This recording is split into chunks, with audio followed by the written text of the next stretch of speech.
You are listening to the Lucha Central Podcast Network. And now, LuchaCentral.com presents Masks, Mats, and Mayhem. Hey guys, I want to talk about WWE. It's my birthday and I can cry if I want to.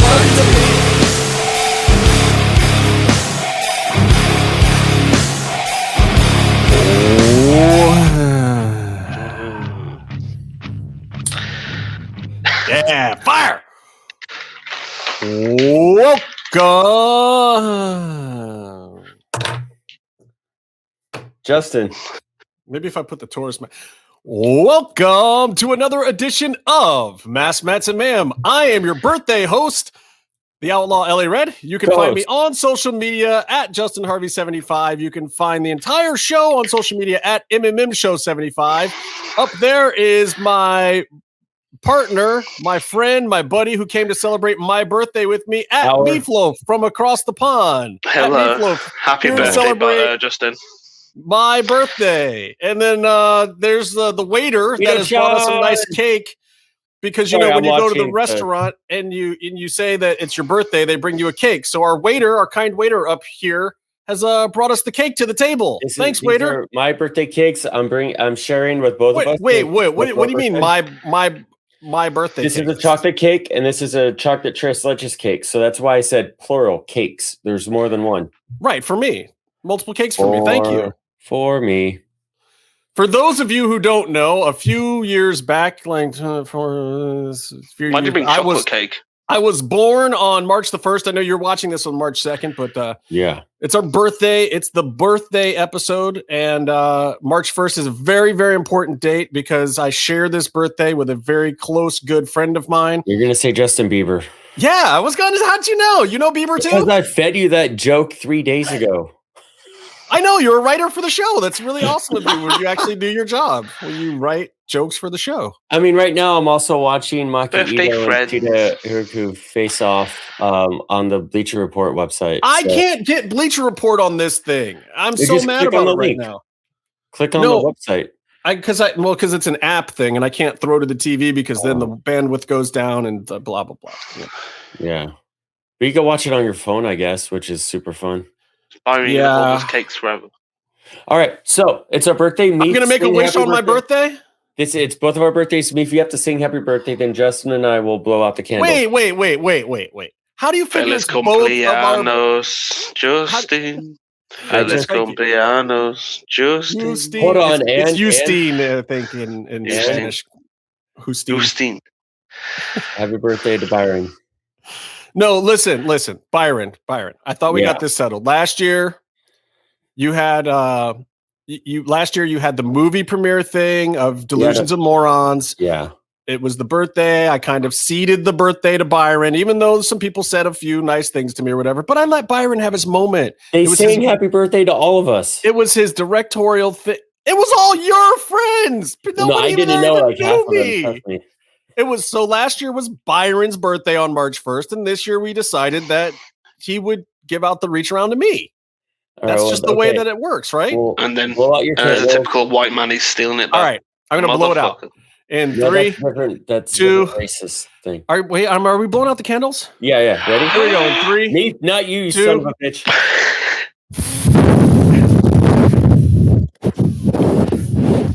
I had to. Are we on storm chasers? Yeah, the twisters everywhere. Maybe. Take cover. The good part about this is that you get to be the one to get fat for me. This part of this I like. I'm already dreading the giant slices that I put on the plate for dramatic effect. All right, so I got to tell you what I did today for the birthday. I know you went camping, but I went to the Cleveland Museum of Art, which was a little scary at first because I haven't done much public stuff. Yeah, and now I'm starting to glitch a little bit again. I haven't done much stuff publicly, but it was really sparse, big ceilings, aired out, like nobody was there. It wasn't bad. Bleacher Report. Do I It was a museum. Bleacher Report app? Yeah, exactly. But they had some good impressionist stuff and some good safest place? Library. Yeah, really though. But then I went up to how do you hide money from a hippie? Put it under the soap. Byron, why are you putting things under soap? Where are you putting the soap, Byron? What did you do at your cabin, Byron? That's not working either. I guess I'm just gonna have to watch. You have to tell me if Mel wins, if Thunder Rosa wins. Okay. You're watching that one, right? How many matches are on Bleacher Report? Just 1 or 2? It's the show. So this is a tag. I think maybe 3 or 4. This is the big tag match with Shida, her team versus Maki Ito's team. And then there's going to be Thunder is the main, I believe. But then Thunder there's versus Riho semifinal or something. When's this match? After the museum, then I went up to Coventry and I went to my favorite restaurant, Tommy's, and this is a chocolate milkshake. I also got sushi while I was up there, and then I also went to my favorite sub shop, Grum's. So wait, I got did you eat in your Tommy? I have not eaten all of those meals yet, but I got 3 birthday meals. I got a sub from Grum's, a Black Forest sub. Then I got sushi. First time I've had sushi in probably 10 months, because the last couple months I was in LA, I didn't even have sushi. I haven't had sushi in ages.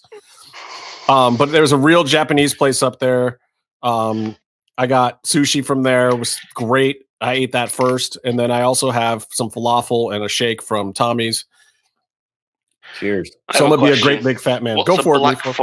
What's a Black Forest sub?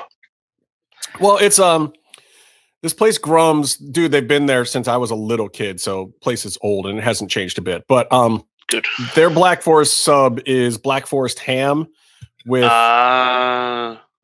provolone and onions and cheese, some other stuff, and then it's heated. They had these convection ovens before there were microwaves that could heat a sandwich up in like a minute, like really high priced back in the day, and they still use them. It's amazing. And it's not microwaved, but it heats it up and it kind of makes it all smushy and delicious. Nice. So the anyway, second question was the place was called Coventry. Coventry, yes. Coventry was like the Soho area of Cleveland.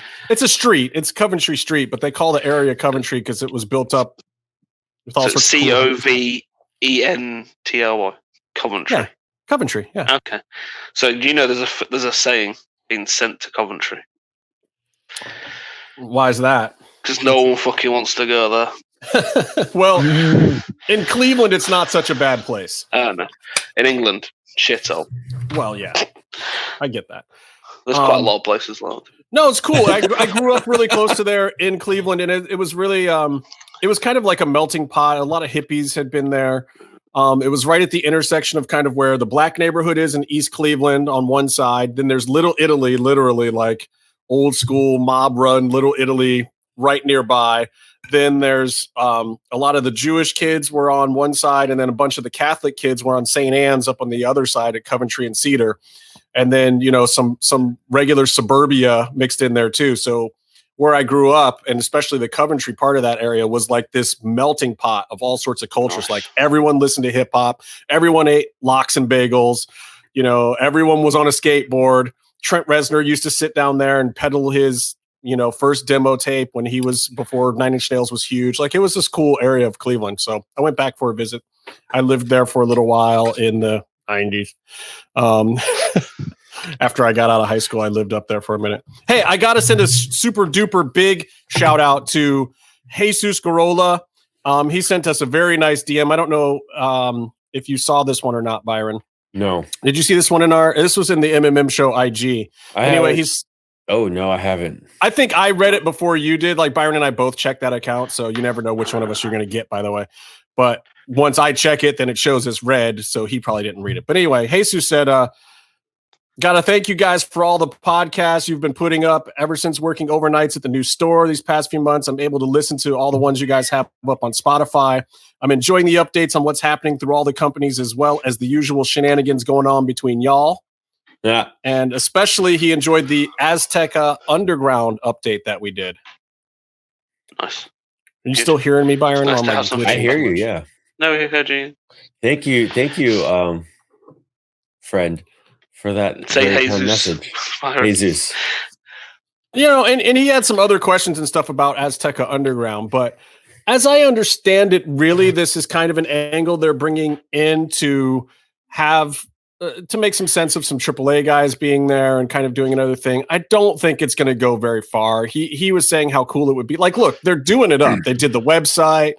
They're playing up the El Jefe thing. Like, they're really going for it. But at the same time, don't get your hopes up and start expecting too much more out of this angle. I feel like it's going to be pretty limited. It's something that Conan or somebody probably threw in there to give some juice to these guys, but they do good with these angles. They're doing good with the Hydra gimmick or whatever their guys are there too. Contra. And then Filthy Tom's kind of got his own section of MLW. Like, everyone's got their little factions and stuff, and I think it works really well for a super indie promotion like that, especially if they have access to AAA guys or former Lucha Underground guys to make them feel welcome, giving them that gimmick. And Selena fits in with it great too. So I got no issue with it. I don't mind them stealing some of the ideas of Lucha Underground. It's fantastic. I don't ever expect it to supplant what Lucha Underground was in any fashion, nor do I think it's even intended to. I don't think that's what they're really going for. There's no way they have the resources to actually rip off Lucha Underground. So it's going to be interesting to see what it ends up being. Now, who knows, though? I mean, they could Conan even said to us that he might try to do some type of, luchador-related promotion up here. But that's also no secret. He's been wanting to do something like that for ages. He's always been wanting to do that. Lucha was supposed to do that. Yeah, so I don't think it's any secret to say that Conan is always working on something, and if he gets the right money and backing, maybe he could bring something to the San Diego area or Los Angeles. Maybe Azteca Underground could be that thing and be kind of an expansion promotion within MLW where they run some shows. But it probably won't happen before, the pandemic is over.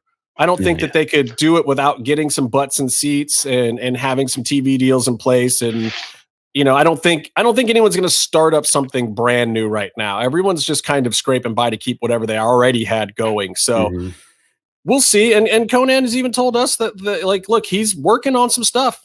He won't tell us exactly what it is, but he's working on some stuff. So he did ironically mention working with that Bad Bunny, which hey, look, apparently Bad Bunny is a huge wrestling fan to the point where he's willing to cancel other stuff he's doing. And here's the thing. It's not like the guy could be out on a huge world tour right now like he should be. No. You know what I'm saying? In a regular year, Bad Bunny probably wouldn't have the time for wrestling, but he does. And from what I hear, he's going to in-rings and training and stuff and doing all of the things like a new wrestler would do. That's awesome. It's crazy. Why not? When you got some downtime, fuck it. He's being respectful in the back. He's not trying to get over on other people. He's just going and doing the thing, man. So more power to him. It sounds like the guy's got real respect for the business. So I'm not going to hate on him. I know a lot of people are like, Bad Bunny, whatever. That's bullshit. That's stupid. Why is he getting the spotlight over other people? First of all, he's getting the spotlight because he has millions and millions of fans. You know what I love? Me an indie wrestler got 30,000 fans on Facebook. I love how he's got millions of album sales. Yeah, some wrestling fans are shitting on Bow Wow. Formerly Lil Bow Wow. I guess. Hold on. No, kids won't even know that reference anymore. They really won't. Bow wow, wow, yippee yo, yippee yo. That's close enough. Wrong Bow Wow. But he was wrestling fans were shitting on him, and then he was like, you're out here on Raw and you only have 10,000 or 50,000 followers, 2 million viewers, you have 50,000 followers. That doesn't add up. Why are you talking down to me right now? I know, and but that's the thing. It's anybody who's hating on him, y'all don't recognize in the Latino community. That dude has juice. And here's the thing: if you are an indie performer and you have 1 million plus on your Twitter or your IG, I'd put you on the big show too. Yeah, I don't care how ready you are. I do think the first thing I'd be doing would be befriending him. Yeah. I do think there was a good point made though. I think a lot of WWE social media is padded. I'm sure something's going on that pads their followers because their engagement numbers don't follow. I don't know though. I mean, look.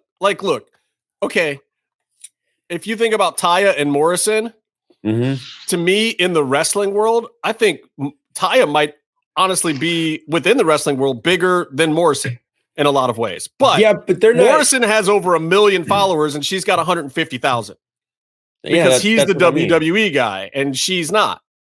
Yeah. You know, which is. And Sharknado. Let's not forget Sharknado and Sinbad. All right. But I'm just saying, like, you know, and typically in a lot of wrestling couples, the woman has more followers than the man in a lot of wrestling couples. Yes. Whose names I won't mention because I don't want to embarrass certain action figure collectors whose girlfriends have more followers than they do. I was going to ask if Chelsea Green has eclipsed the major podcast. Chelsea Green, by the way. I thought he was going to say carrying Kross and Scarlett at first. Chelsea Green, by the way, Kross and Scarlett would be a very interesting comparison because Kross's social media was super in line, and Scarlett's social media, like her Twitter name, is dumb. It's not. Yeah, she's still using the old one, isn't she? She never changed it. It's like her old AOL. Yeah, it's like her old AOL screen name from high school or something, you know. But it'd be interesting, like if so. Hers isn't run as sharp, but does she have more success than him?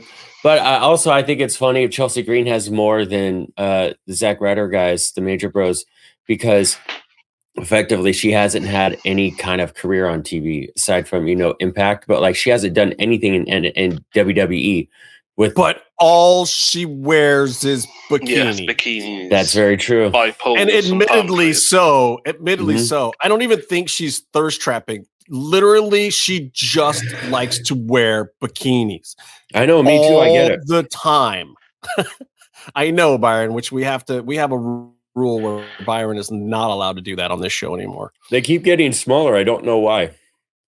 Maybe I walked them wrong. Because you want them to fit right, so they have to get smaller. Skin does tend to get smaller by when you wash it. Your flesh suit.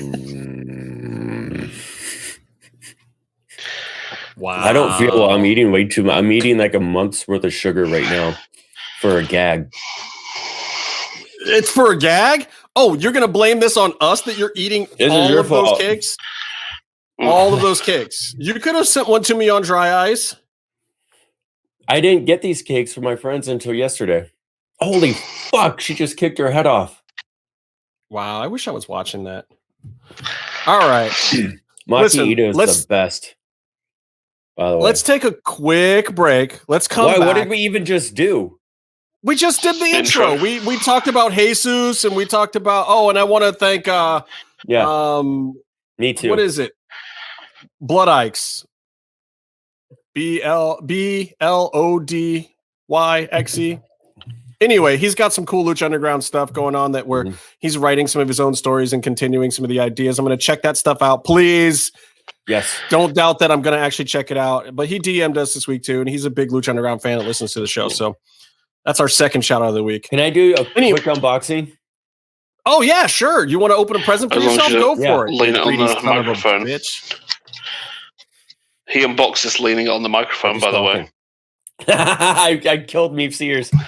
So, yeah, worse. A billion times worse. It was horrendous. Hey, you can't talk, Meef. You were like unwrapping a gyro on air last week. It was like deafening, whatever you were doing. What was that?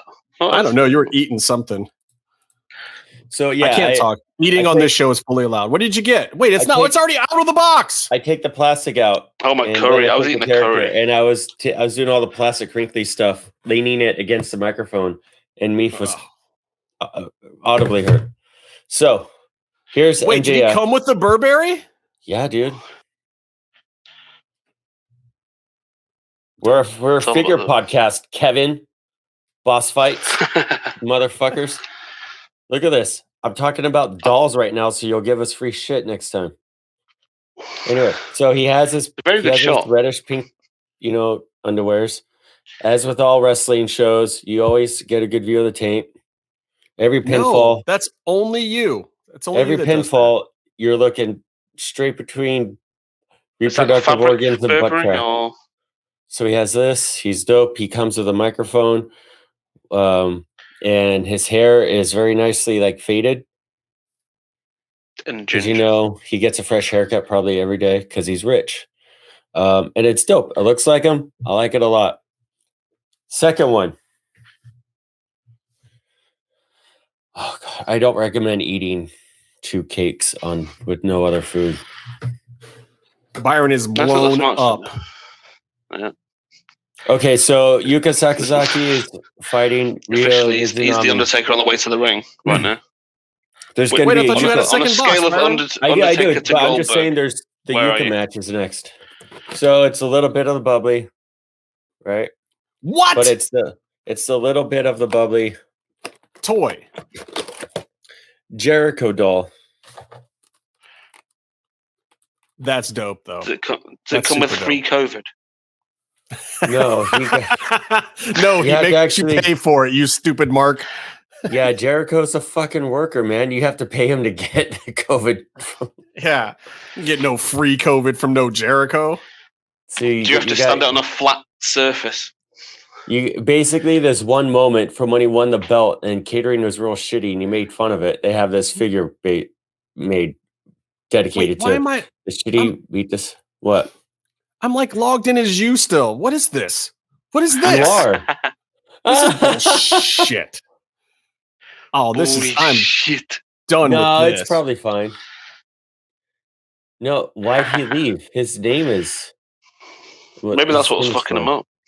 Anyway, so this is Jericho. I haven't taken him out. I'm probably going to. I might use the head. We know you are. Let's be honest. Yeah, I'm going to unbox all of my shit. I don't give a fuck. Anyway, so... These two, I've been waiting for these. That's like the Series 2 MJF. Mm-hmm. It's really cool. And that's a bubbly Jericho, which is also really cool. And they're probably one of the better ones from one of the early batches.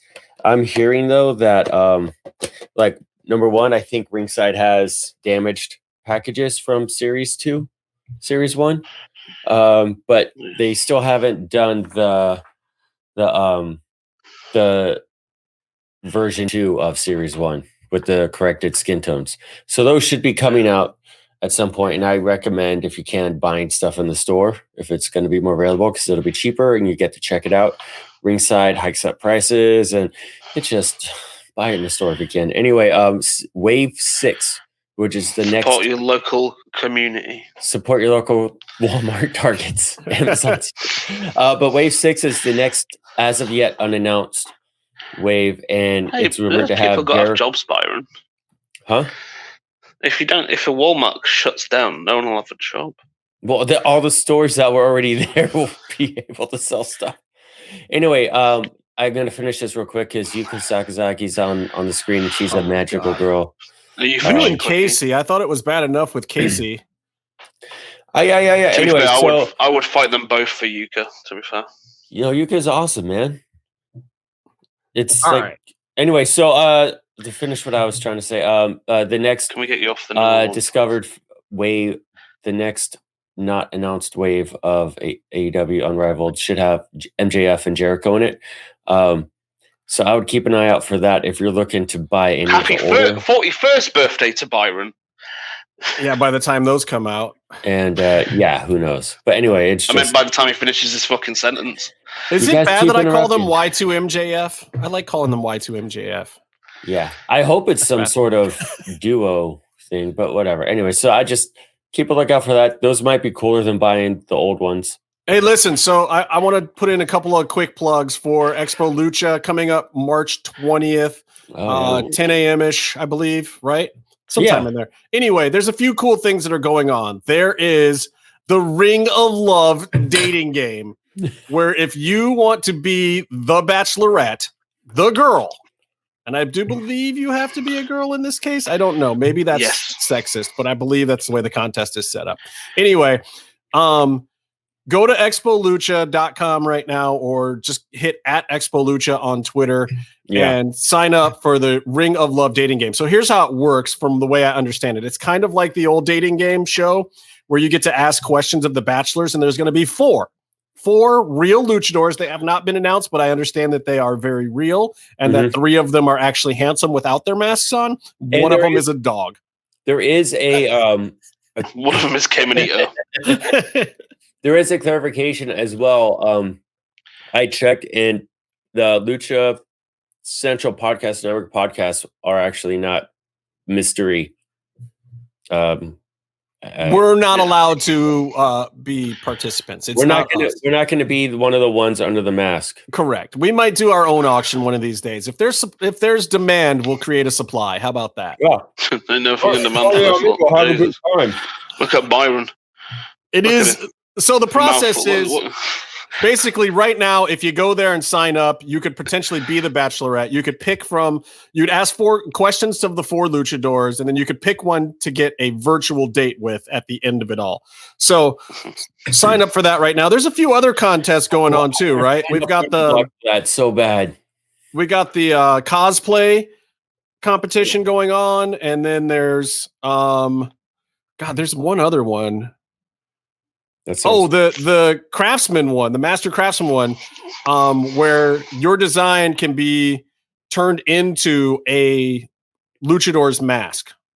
So if you are interested in that, submit your design for that too. And these things are happening quickly. They're happening now. So we're putting it out this week. Go to expolucha.com, check everything out. There's several contests. There's going to be all sorts of cool wrestling events that no one has seen before. There's going to be our special interview with Vampiro on there that is, honest to God, no bullshit, not blowing smoke up your ass.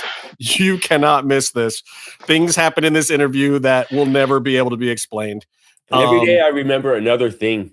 I know. I want to go back and watch it again myself already, even though I haven't. I'm kind of saving it for Expolucha myself at this point. Anyway, it's super great stuff that is going on for this virtual Expolucha that is happening March 20th. So sign up for that.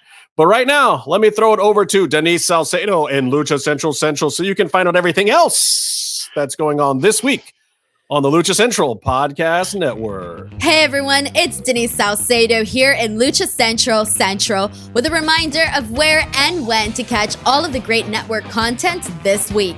Get the full lineup and listen to all of our shows in the Podcast Network section of luchacentral.com. Sundays on the Lucha Central Facebook page, world-traveled shooter of the camera kind, Jerry Villagrana goes mano a mano with a fellow photographer to throw down about some of their favorite photos they have taken at Lucha Libre events. Monday, Business of the Business returns as Mass Republic President Kevin Kleinrock takes you inside how your favorite Lucha Libre merchandise gets made.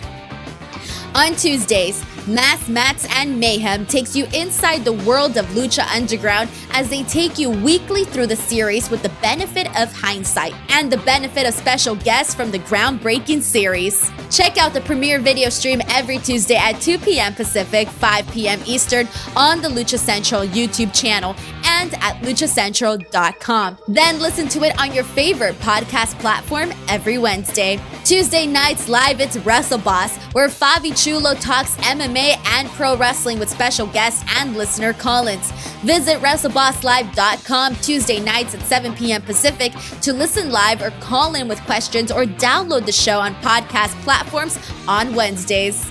Wednesday nights live on Facebook, it's Spanish show La Mesa de los Márgaros, giving you both the news and the chisme from around the lucha world. Special guests and a whole lot of fun make it one of the most talked about shows in Mexico. Thursdays, it's Straight Out of the Bodega with Papo Esco and PWR promoter Gabriel Ramirez as they have guests from throughout the wrestling world pull up to give an inside look into their careers. From indie standouts to television superstars, each week brings a new name and perspective.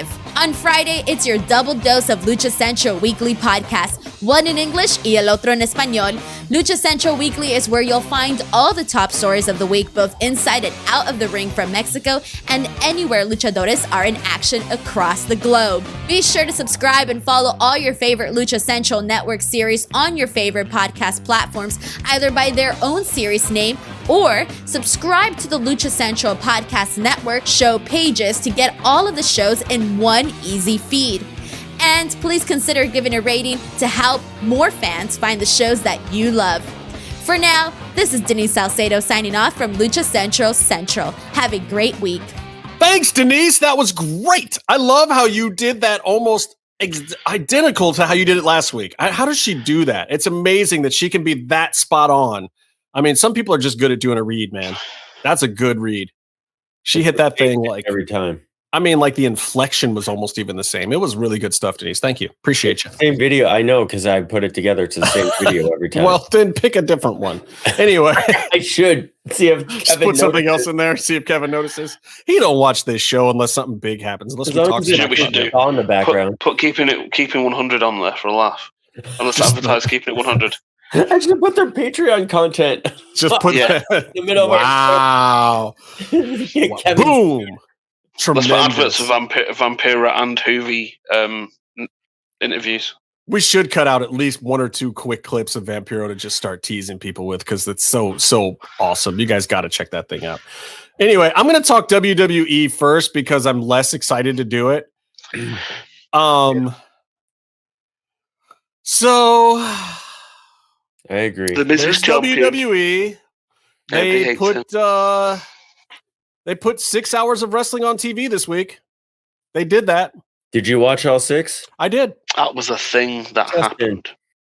Justin, you got to treat yourself better than that. Yeah, I mean, it was just on in the background or whatever. But so let me go through some of the interesting notes, the things that I want to talk about what you saw. That it cannot be good for you. No, there's some things that are worth talking about that I at least find interesting. Okay.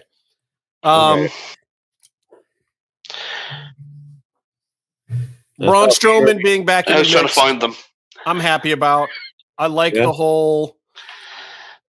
I kind of like what they're doing with Lashley. We had talked about it before, and it's almost sucks because it was like a great premonition. We were spot on, even though our episode came out after Raw. We recorded it before Raw.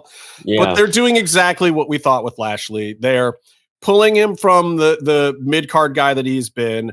I don't think it is inaccurate to say that MVP and Lashley both especially have some real juice backstage right now. Everyone is very happy with them and earned too. I mean, not, Lashley, when he first came in, he sucked it up and he did some BS and I don't think his angles were very good. And, he's running obstacle courses, doing pull-ups and blowing up in matches or whatever, but it's fucked up. But that whole Lana angle was like a break-in just to like see if he'll be subservient to the machine. Yeah. And now I think he's in a great place and he did exactly what he was supposed to with the U.S. title. He filled up a lot of show. He got people interested. The Hurt Business was a great angle, whoever wrote that. And I'm sure that MVP probably had a lot to do with it. I mean, it seems like he's been very hands-on with the whole gimmick. And MVP is no spring chicken either. And he's been getting out there and doing the work with Lashley. And it's what Lashley needed the whole time, man. Lashley's okay at talking. He's not like the worst ever, but the persona of the big muscly guy, he's got a little bit of a high voice. It makes it hard for him to cut and a great head. Promos. Yeah, he's got a weird shaped head or whatever, but whatever. It's a look. It's a look. It's a little guy can like a little pea box on top. Yeah, but when he had his most success, because TNA Impact used him way better than WWE ever used him, and he was in a faction, and he was hard as fuck in that. And that's a good look for him. And so the rest of the Hurt Business has fared well because of it. And you see that here with Shelton and Cedric getting a win over Lucha House Party. I guess the Lucha Libre run of Lucha House Party has now officially come to an end, and they're going to go back to losing every week now. We also saw Dominic and Ray get pretty much squashed out this week on SmackDown too. So. And Vince must be back in the building. We won't talk about what happened on NXT yet, but basically not a great week for luchadors in the WWE at all. Or AEW. I think Lucha Blog's tweet. What was his tweet? You responded to it. It was like, good. On Wednesday night, both shows were main evented by Luchador. Not good. None of the luchadors won. They lost. Yeah, but then I said, to be fair, Kross was a AAA performer for a considerable amount of time. Yeah, and he has a lot of luchador blood, on him. So definitely not a lucha libre style wrestler. I won't say that, but he does have some heat, at least with Latino fans. So they're continuing that. Anyway, I want to talk a little bit about Damian Priest, because speaking of luchadors and lucha libre, Angel Garza gave Damian the business, bro. He fucked with him so bad. You know, I don't think it was while you're doing that, Bowens is right behind you laughing at the camera too, like he knows what you're saying. He's probably making a rap about it right now. For those who don't know, I don't think that this was necessarily unsanctioned. I don't think that Garza is going to get any heat in the back for this at all. This happens to new guys. You saw this happening to Jinder Mahal back in the day. You saw this happening to just a lot of guys. And so anybody who's ever come up from anywhere. So here's Damian Priest coming up. He's getting the push. He's got Bad Bunny with him. And Angel Garza, who I don't think is unfriendly with Damian in the back, but man, in the ring, you could see this look on Damian's face like, I don't understand what's happening right now. Why am I getting dead weighted on moves? Why am I getting no-sold? Why are we not following the layout that we planned in the back? The ref was even in there trying to call other stuff, you could tell, and Garza was just like, I got this. I got this. Let me lead. I'm leading this dance. He led through the whole match and just gave Damian the business. Damian's bleeding hard way from the ear or something halfway through the match. And like Garza's making him rub it on there, just like digging in on his bloody. Oh man, it was just brutal. And then of course Damian gets the win and Damian gives him the shoulder brush off. Like, I'm still here, kid. Fuck you. So it was weird, man. I kind of like when those things happen in wrestling. Like, this is wrestling. You pay your dues, man. And Damian paid his dues this week. He got the win. He got the storyline, and that's about it.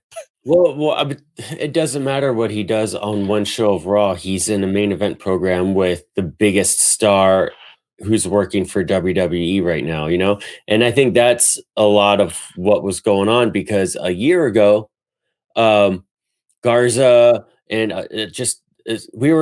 this was going on. We were concerned when Phantasma was going to come in, because there were so many, a lot for WWE, so many luchadors that were being successful and pushed and then brought up on the main show. And you're like, it was so much like, where's Phantasma going to fit? Where's he going to fit in? But those guys pushed did not really last very long, man. They're all jokes now. Even fucking Rey Mysterio is doing nothing. Like, is Garza, him and Dom job this week, man. Like, they jobbed hard. They almost had a cool program where one of them, I forget, because they're not of any importance to WWE, and I don't watch that show anyway, which is sad to them. They deserve better. But I forgot which one that was getting the program with Almas and Thea Trinidad. That would have been great. It would have been great if they did that seriously and did it well. But they didn't. They didn't. And so you're looking at this guy, and he has a good face, and he can speak, and he's charming, and he's 24/7 title fodder. He doesn't even get to be one of the cool guys with the belt. Yeah. And randomly replaced with Austin Theory. Yeah, and then you see, and then this, big oaf from NXT comes up, never spoke a lick of Spanish in NXT, and all of a sudden he's the Latino face of WWE. Yeah. Yeah, and again, Garza gave him the business for it. It's like there's nothing he can do about the way it's booked, but when they're out there in the ring, he certainly took the liberties that he wanted to. Like, dude, he even full blocked like 3 of Damian's moves. Like he had his arms up on the kick. He still sold it a little bit, and Damian still went through it. But like, we're not talking a little bit of contact or light contact. We're talking no contact, because Angel would not allow it. It was freaking amazing. Amazing. And I feel bad for Priest, but at the same time, it's like, bro, you're going to pay your dues. Like, I'll be interested to see how much of the business Kross gets if he jumps up to one of the big shows, how the boys treat him. Mm-hmm. I have a feeling that in the back, he'll probably do a little more to protect himself from that by paying deference in the back ahead of time and telling the other guys that he'll lay down certain stuff for him and working it out and being happy to sell for him.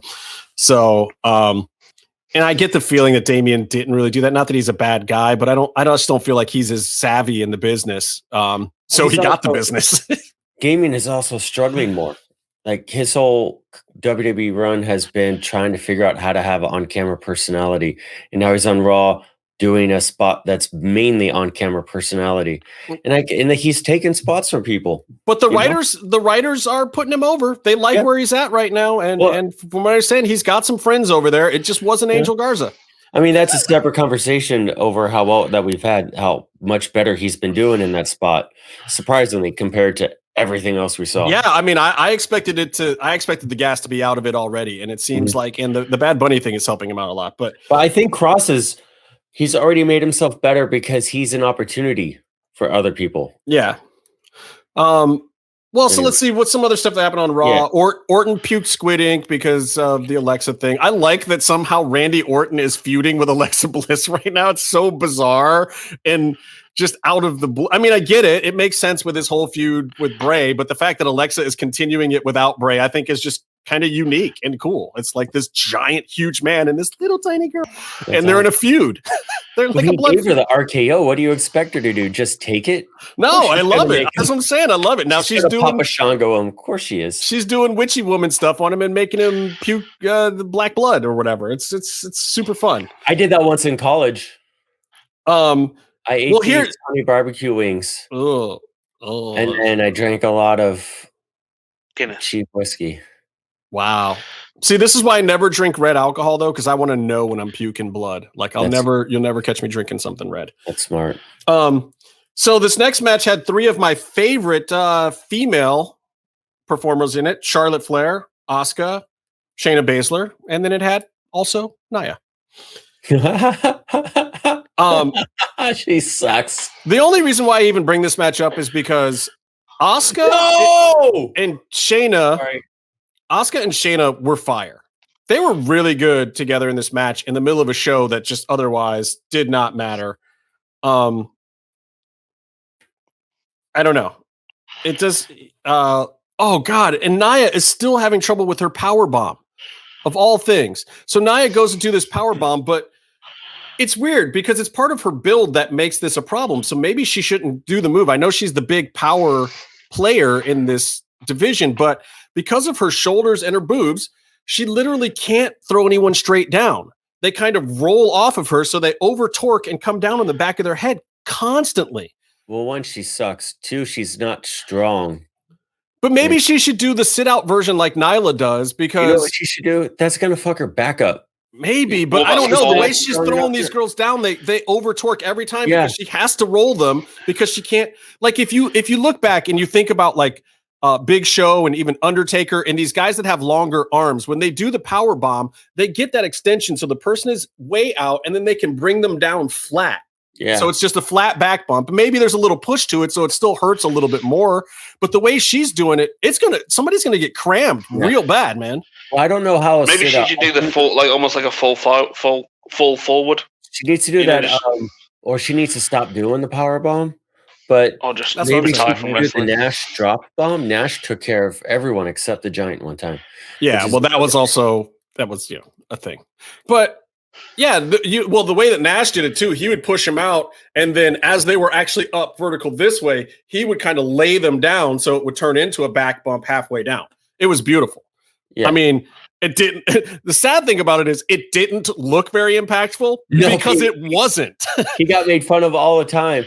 But I tell you, it was like the nicest power bomb in the business to take. And the guy really is tall as hell. So you're going way far down. I mean, it's a long drop, but at the same time, it's like the safest power bomb in the business. He protected everybody with that thing. Yeah. There was that one, someone made this one tweet where it compared, was it Charles Robinson getting power bombed by Sid and getting murdered on his head and then getting gently power bombed by Nash? Yeah. It's like getting tucked into bed. Like, here you go. Good night. Oh, Nash is a good dude. Yeah. Anyway, there's drama there and the Charlotte thing, and then her promo with Flair. I dug the promo. She they had to do this big reset after the pregnancy thing.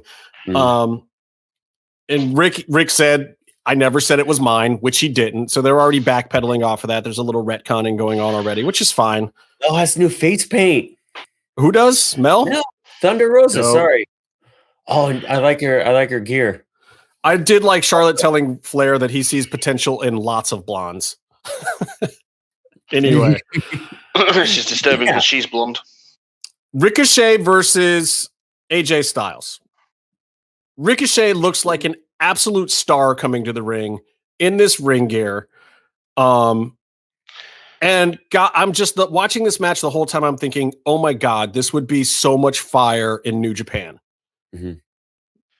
And they wrestled good, but there was nothing to it. It was like, how am I watching Ricochet versus AJ Styles right now? And it's a throwaway match. This is so depressing.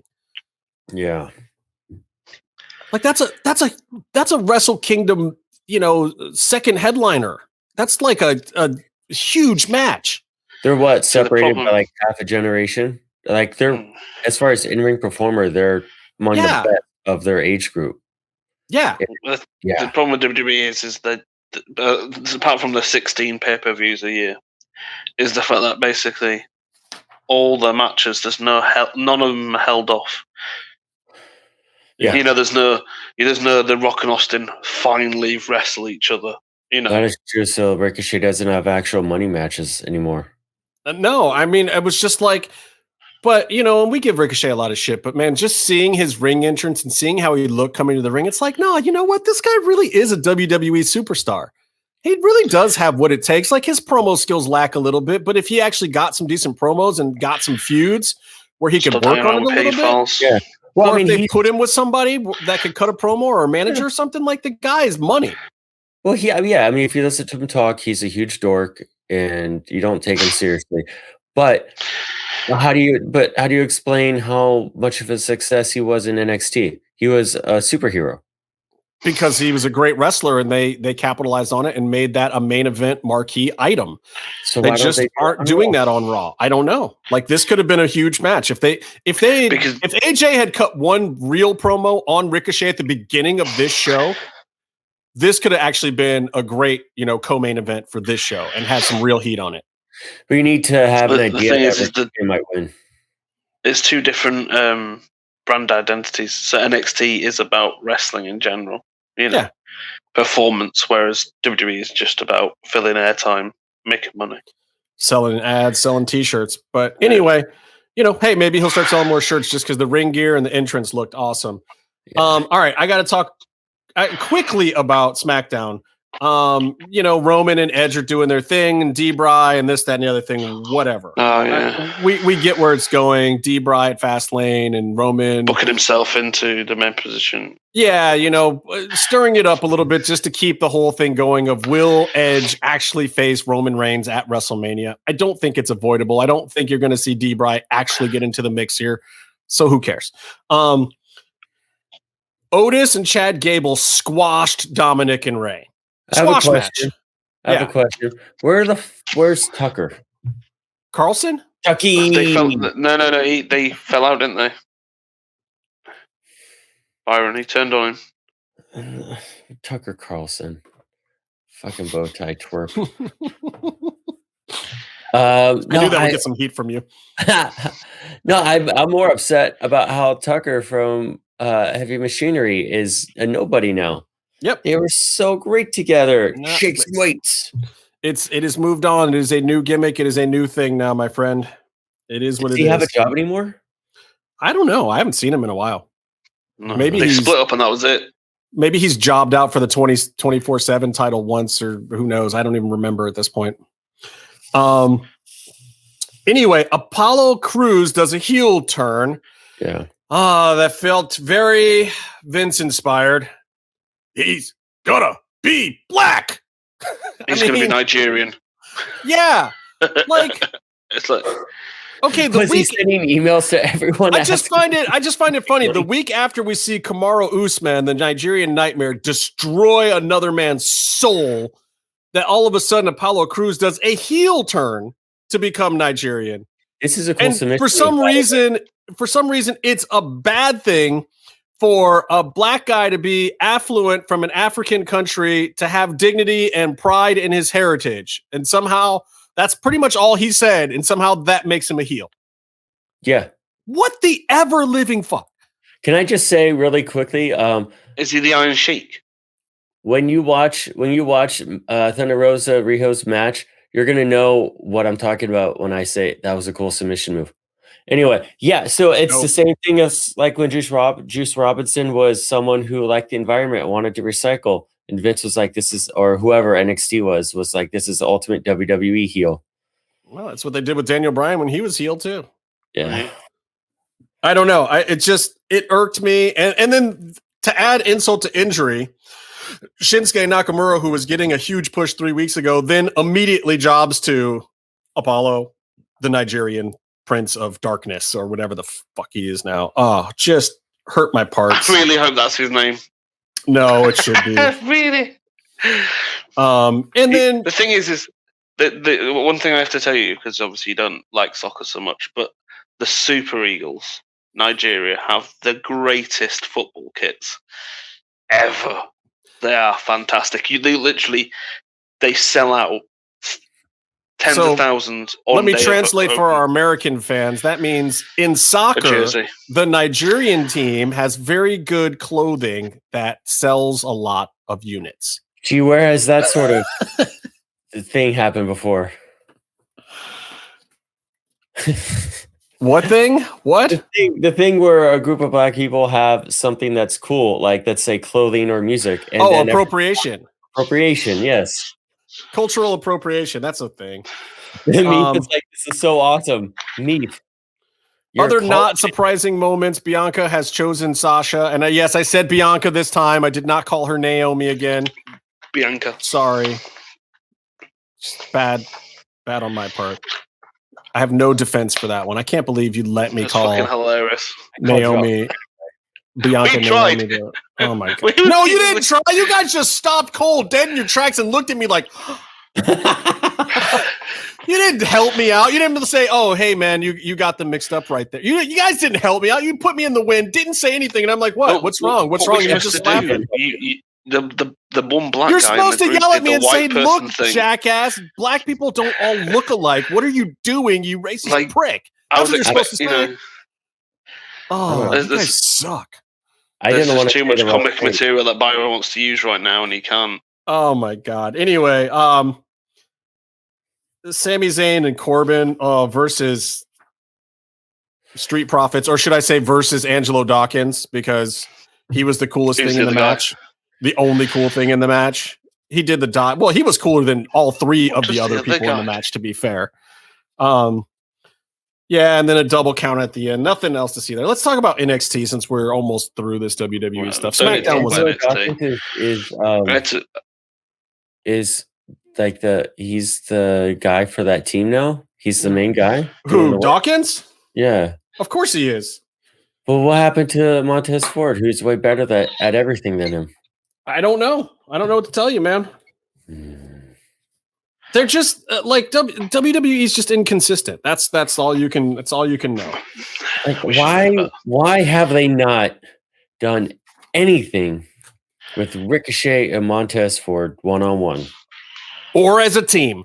I don't care. They have a built-in story. They both kind of, they look the same, but they, same build, but they have much different backgrounds. And one is kind of doing a lot better than the other, but not the one that should.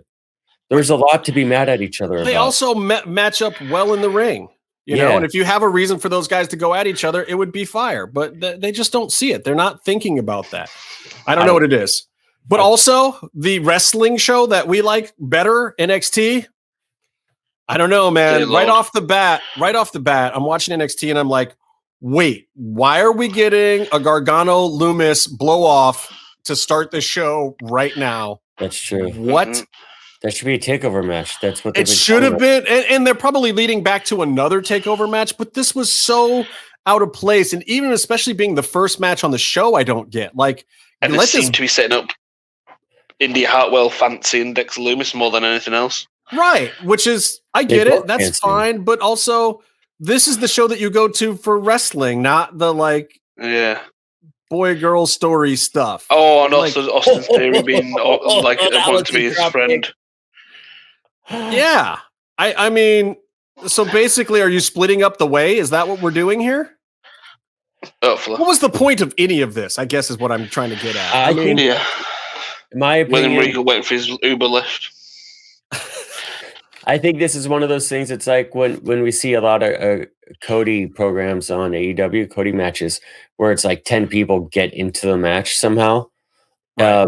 I think they're more or less booking a segment of TV with the cast. Can I tell you what I think is happening at this point? I feel like Triple H was involved up through the Dusty Cup, and then he's checked out now to go work on WrestleMania, and they've got all their big stuff to do and try to figure out the big show right now.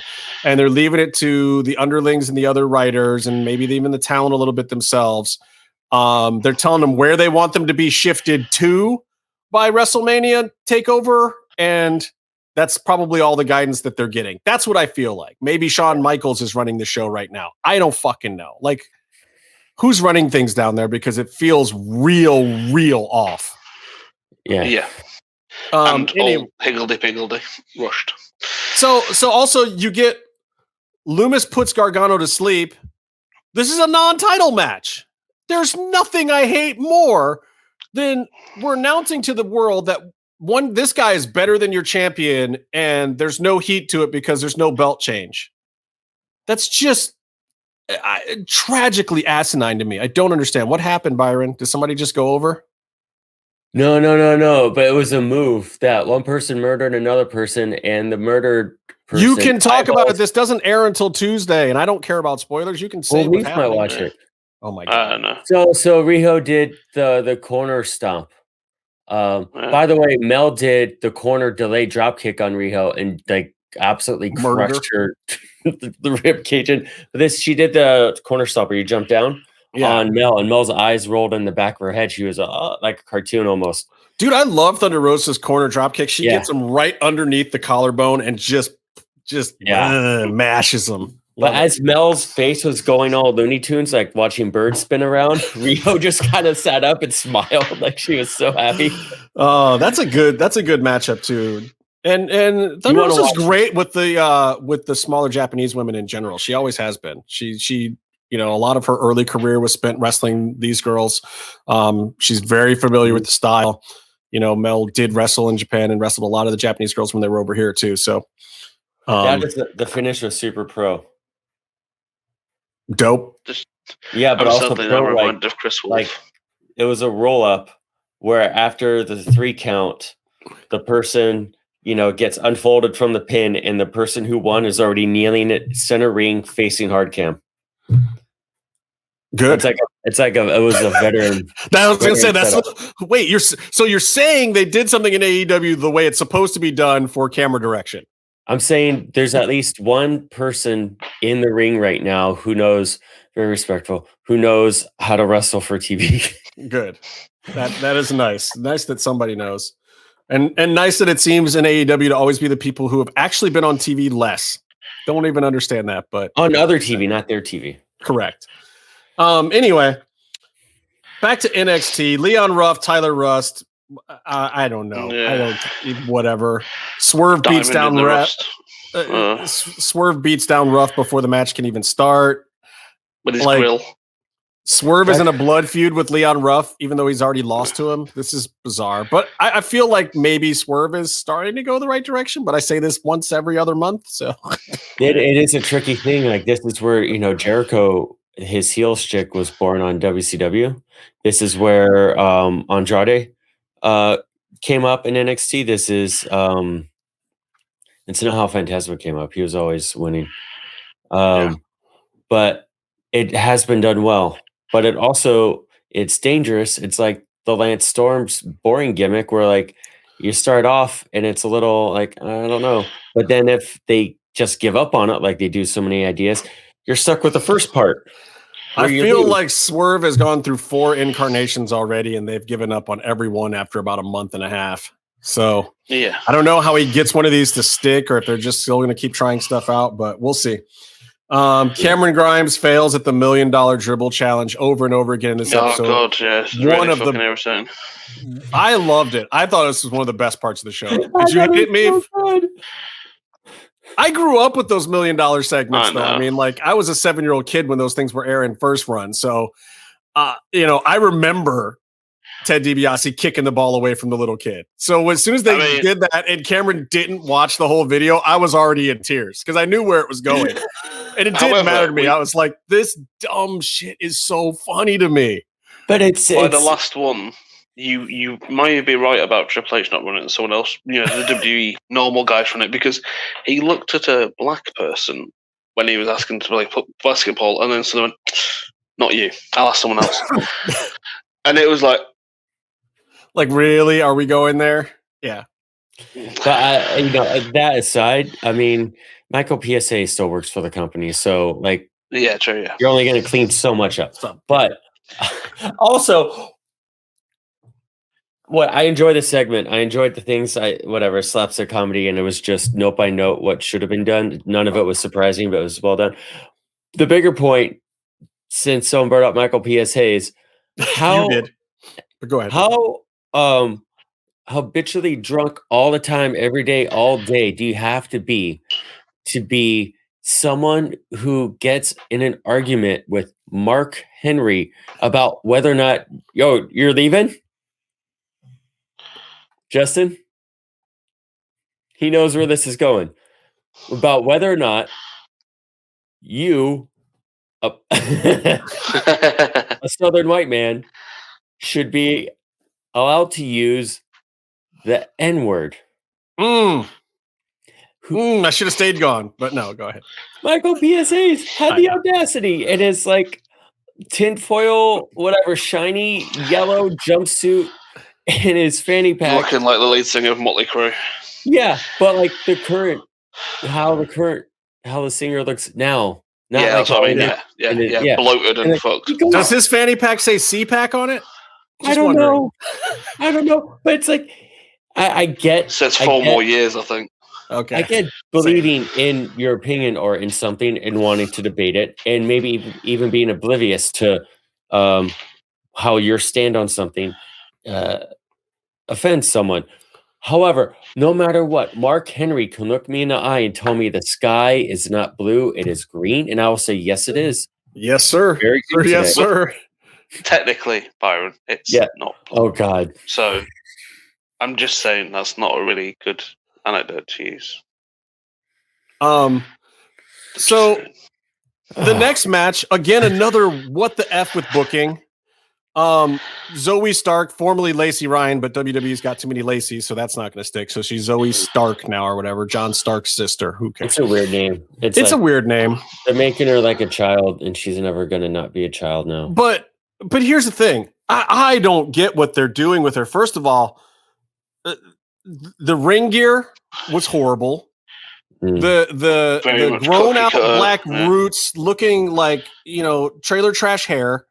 I did not understand any of this presentation. It's so unlike WWE, unless that's what they're going for. Then they put her in a championship match. She's just gotten there, and she's a great wrestler. Like, everyone in the back will tell you that they're happy that she's there. What's that? It was non-title. The story was... it was a non-title match, right? Regal was so impressed with her after one match that he's like, why don't you fight the best wrestler here? And I get it was a good match, but like, I just don't understand the booking, like right out of the gate. I thought it was an okay match. I thought she was kind of sloppy in it. I did. I mean, like, it just was weird to me. It was just another thing where I was like, I don't understand what this is on a show that doesn't always have to have storylines. Fine. You want to just give me a match, just give me a match. But also, they made it look like they weren't ready for Zoe Stark to be there. Like, she was a fill-in. I mean, it looked like she used somebody else's ring gear and ran to the ring because somebody else got pulled out or something. I don't know. It just did not look as professional as I would expect. And if that is her real gear, oh my God, somebody send her to wardrobe ASAP. That gear was horrendous. Alexa Bliss started in NXT with a cheerleader outfit because she didn't even know how to get wrestling gear. She didn't know highspots.com. So whatever. The story could end up. We know why she wore. I think it will end up. Look, she's a good wrestler. Lacey Ryan's a good wrestler. Yeah. She's gonna be fine as Zoe Stark or whatever. I think but clearly it was really like, hey, we just brought you in. We're just gonna throw you in because we know that you're a decent wrestler and EO needs work. Oh my God. I think I'm on her Instagram and her husband looks like he's fit. What you would get married to if you were 20 something blonde in Florida. Yeah. And another another instance of did Vince book this? I swear to God, he's booking the Casey and Caden versus Xia Li thing like it's American Ninja Warrior versus the China Flu. It's horrible. I'm hating. Do you it know what I really now. hate about it is the fact when they walk up to the I don't know, the mysterious lady in the chair, and they're the like, maestro. "Why are you doing this? Why are you doing this? She used to be a nice person." I'm like, "Oh, fuck off, behead her now." Yeah, like, do they not understand?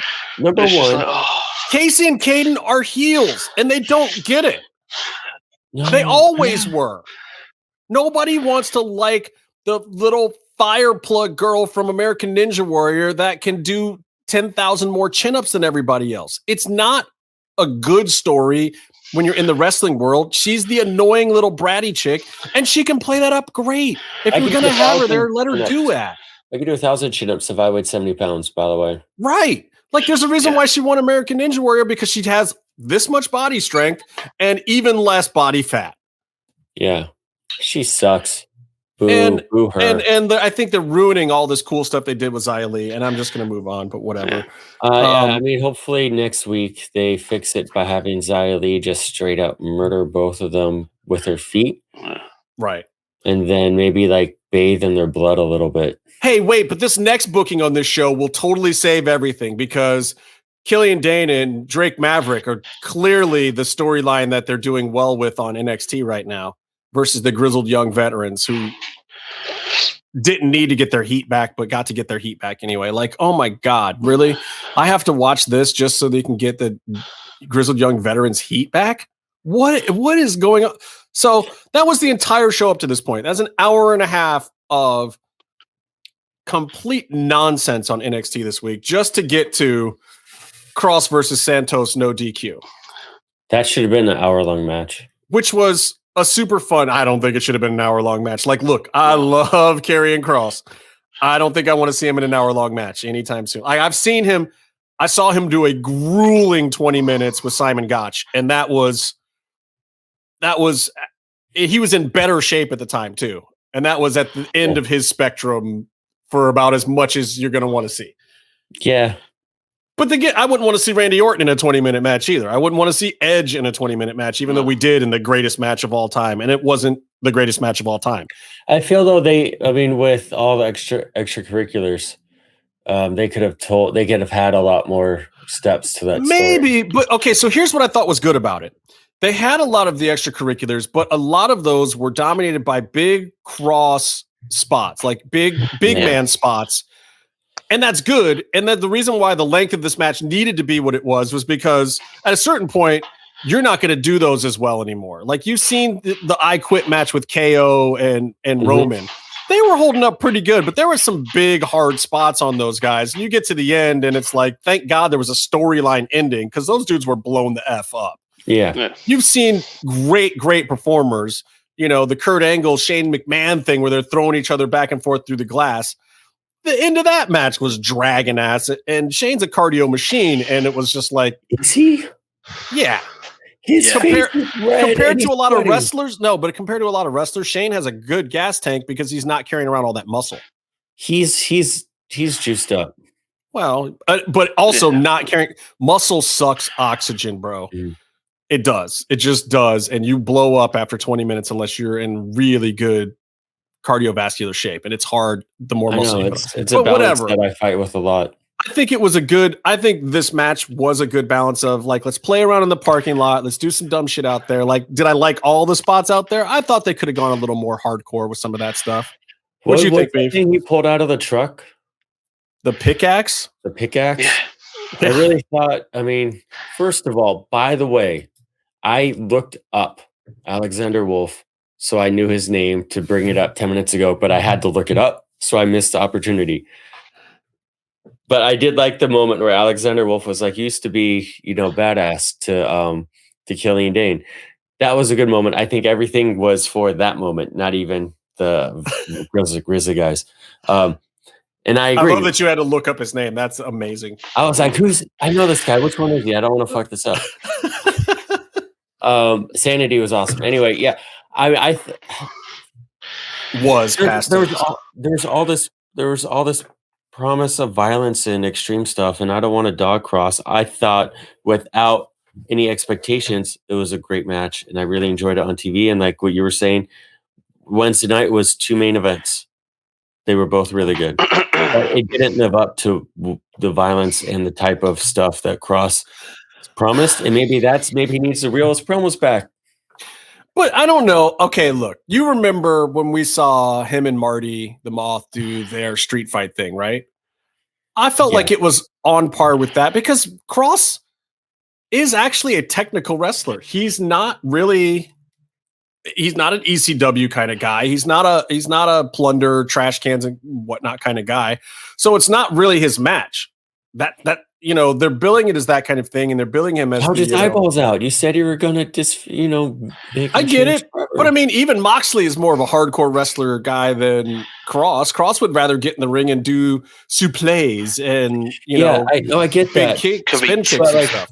But Moxley cuts the promo where he says, "If I have to, I'll wrap myself in barbed wire and I will jump on you and I'll harm myself," and then he'll do that. Whereas Kross's his promo didn't match.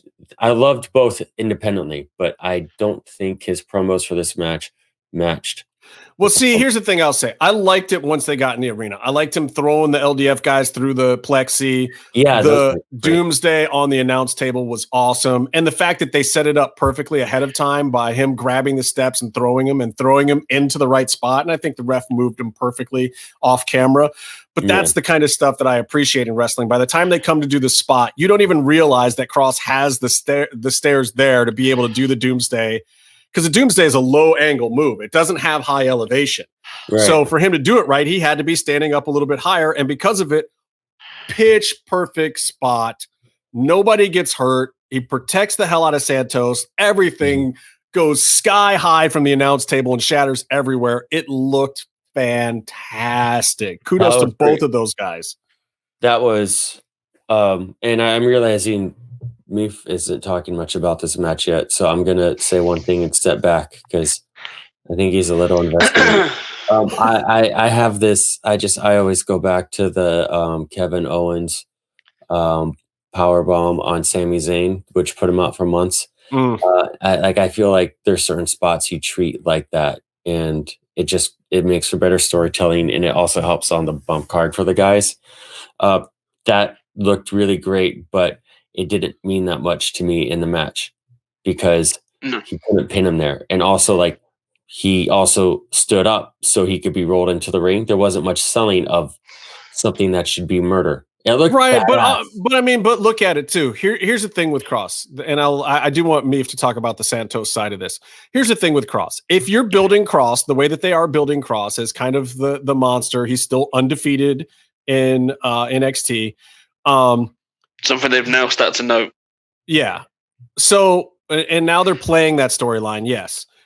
If you look at the highlight reel, it's like Leon Ruff and two other random black dudes who aren't even in WWE, and then Tommaso Ciampa. And all the good highlights are Tommaso Ciampa. Like, they're only going to get so much mileage on that highly inappropriate apron spot with him and Tommaso Ciampa. I actually wish they would get that out of his highlight reel because it doesn't look pretty. It's not a good look for us, in my opinion. Like, get that piece of footage out of there. But you could tell this was almost designed to be stuff on his reel. Yeah, it really was. Like that Doomsday on the announce table, that is a real spot. Throwing the other guys through the plexi was a real spot. They're probably going to even use him wielding the pickaxe thing, even though he just slammed it into the door and nothing really broke and he didn't really hurt anybody with it. Whatever. It was kind of. Can you imagine being a union worker and your shift is over and you walk out to your truck and you're like, what? And the funny thing is, I bet that was the most dangerous spot in the whole show because he took a real pickaxe into metal, and that'll just ring your hand, or you could break your knuckles or wrist on that spot easier than anything else he did all night. Anyway, Meef, talk to us about Santos. Why did your boy lose? What happened? We all thought he was going to win. We really did. Booking. But no, I mean, the thing is for me is I didn't like him losing because I never like him losing, obviously. Mhm. I feel like story-wise he should have won this match because it seems kind of weak, but at the same time he picked him apart quite easily. If you know what I mean, like you said, the two distractions were literally just a distraction. Kross killed them, and then Santos got the upper hand again by himself. But really, and then they said the distracted, thing- got killed again, kind of thing. So it was kind of more Santos just picking him apart and throwing He him always about. did the thing where he welcomed Kross to, face to face. He wasn't. He didn't try to like sideswipe him. All the other guys are fighting him. He's like, "Oh, you beat up my dudes. That's fine, but you still have to come fight me." So I thought he looked super strong, and he also took 3 finishes, and one of them was a murder finish, which wasn't even the last one. Like I thought he looked strong in the match itself. I think where he doesn't look strong is in the booking of the match. In a no DQ match where you've got your homies helping and Scarlett is literally backpedaling and running away from the action. Yeah, so that was the worst part as well. I thought, if anything, they should have had Scarlett out there like giving paper cuts to the LDF boys with tarot cards or something. Like, get her involved. She can wrestle. She's no slouch. Like, she shouldn't be going with the boys or whatever. But if you're going to be a heel manager, you should be out there causing some kind of mischief and trouble. She was literally backing away up the ramp the whole time. Smash an hourglass on one of their faces. Yeah. Like, do something. The destroyer. Trip them, distract them. Blow them kisses and distract them. I don't care. Like, be a heel manager, though. Let her do something. And the fact that I didn't like that this was a no DQ match and Kross has the odds stacked against him and beats a champion. Because again, that weakens the champion. But this was an episode of doing that. We weakened Johnny Gargano right off the bat with Loomis losing to Loomis. Now we're having the cruiserweight champ get beat by a guy out of his weight class, but not outsmarting him. Like I just don't get what's going on with the booking. I like the match. The match was great. I think that Santos was probably happy in the end to do his buddy a favor. Like if somebody was going to do Kross a favor. I'm sure he didn't mind doing that part of it, and he'll get his heat back. But and Kross obviously let Santos get all the shit, and he could get. Yeah. I mean, I think as soon as Kross knew he was going over, he was probably more than happy to try to do his best to make Santos look good, and I think that Santos did look good. I don't know. But then the worst part is at 3 o'clock in the morning, they decide to bring out the fucking Adam Cole. I don't get this either. But come on, man. Painful. Segment was after the main event. Here's one of your champions and your new guy that you're putting over huge in this huge no DQ match. They should have gone off the air right there. Instead, they threw 3 commercial breaks in the middle of this epic match. And then we get a 10-minute overrun of Adam Cole doing what we already know is going to happen. Like, Byron, were there any surprises in the UE storyline here? Here's my okay, I got to set my cat down. She's going to murder me. There you go. Your cat's not nice, dude. Here's my surprise. They forgot the last time they tried to give Roddy a mic and have him be a face on the show. Oh, so horrible. Why? Why did you do it, Adam? Roddy is not a talker with that voice, bro. He's a son of a bitch. Keep him here. I mean, dude, I could see Roddy in a dark alley, stab a man in his eyeballs, rip them out and eat them and do the most vicious thing in the world. And then if he turned to me right after that and cut that promo, I would just laugh and not be afraid of him again. When he was going up against Bobby Roode, remember him? Who's a talent? Love Bobby Roode. Who's a What's talent? happened to Bobby Roode? Is he still there? He's tagging with Dolph Ziggler. Is he? Is he? Yeah. They're a tag team on SmackDown or Raw, one of those things. Holy shit. That's well put together, though, let's be honest. Those two guys. Bobby Roode was healing up face Roddy. Roddy was doing the promos, the vignettes about his wife and his kid, that was or his fiance at the time. And it's funny because she's a worker too, so she had to have been in on it. But Bobby Roode came out and he's like, yeah. Like, no one cares about you and your marginally attractive fiance, blah, and your dumb kid. I laughed my ass off. I'm like, this is the guy I want to win. I like Bobby Roode. Bobby Roode. Roddy Strong looked so dumb and just bad. You're like, this guy sucks. You make him a heel, he's better. You make him a heel, you could bring up the fact that the day after the honeymoon, they went to Disneyland and his wife had to be in a wheelchair the whole time. I know. This just he has a huge. That's what Adam heel, baby. I get it. I got it. Good. But it was all just like, but it was just. It's so painful when you know they're doing the swerve or a bad guy does something bad and he comes out and he's doing the tearful thing, and then he swerves again. And you're like, save me 20 minutes of my life. Look, here's the real question. So now Adam Cole's got this whole other thing going on. The breakup of the UE. Does this finally leave room for Kross and Balor?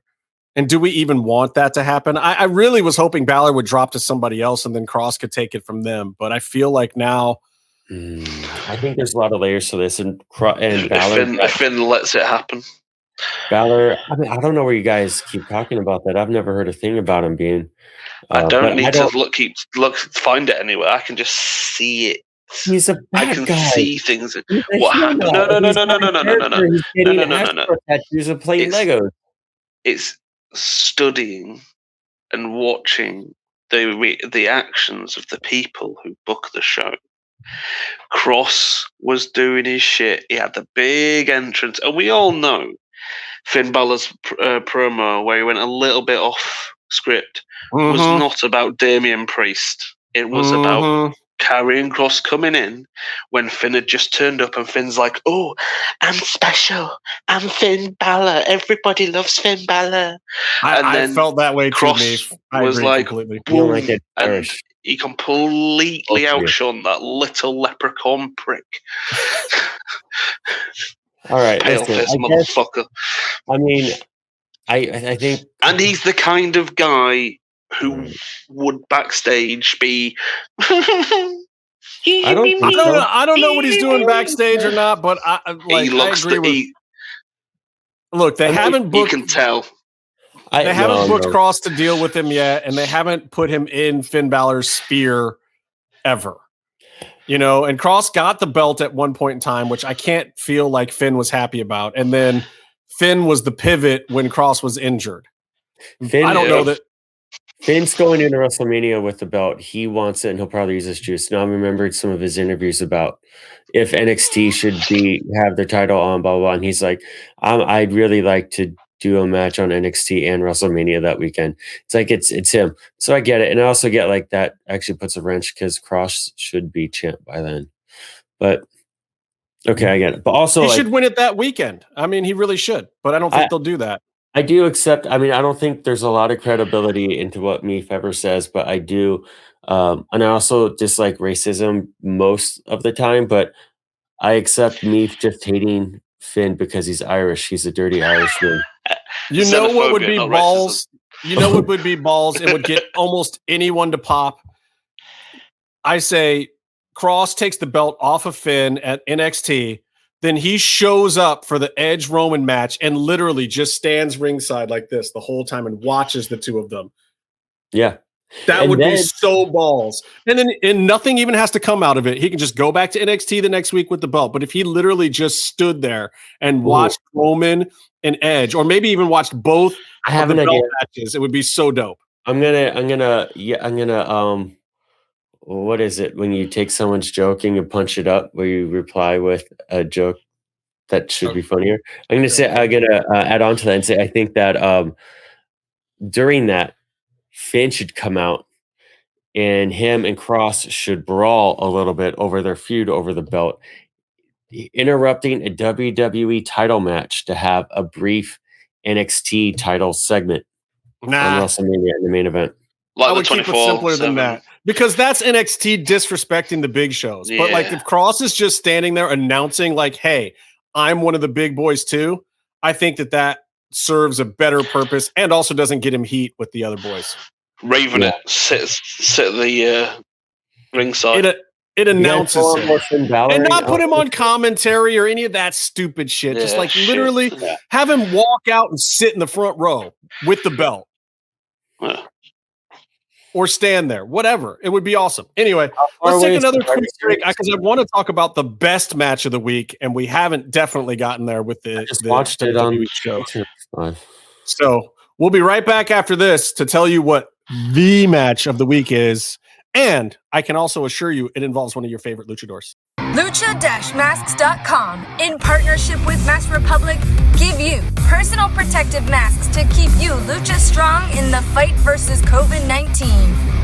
With world-class luchadors Blue Demon Jr., the Lucha Brothers, LA Park, Ultimo Dragon, Cain Velasquez, Conan, and so much more. Head to lucha-masks.com and you too can become a masked warrior. Lucha-masks.com, powered by Pro Wrestling Revolution. You know what is really good about my birthday, Byron? Sorry, I wasn't listening. What did you say? You know what's really good about my birthday? That it's all about me. Disagree. It's also, well, I guess you can have this one because you have a lot less left. It makes it, but see, this is why people like Urban question whether or not I'm even real. Because you just bury me, Byron. You make me seem like I'm not even real. Yeah. I'm just a collection of Mark photos on the internet because Byron steals all my thunder. Can I not have one day? I have so many questions on this entire statement. What a bastard. What pictures? I post pictures of you for Taya, and then I got a request. Where's my picture? Really? Balaturk. Remember? Call him now. Wasn't for me, was it? No, because I posted yours. I know. Well, and to be fair, the one that I had already posted on Twitter did better because she liked it and retweeted it and was very happy about it. That one. It's like whatever. Taya rules. Anyway, we're very, very happy for her. She's very, very happy. Oh, yeah. It sounds like whatever they have in the works for her is very much to her liking. Cool.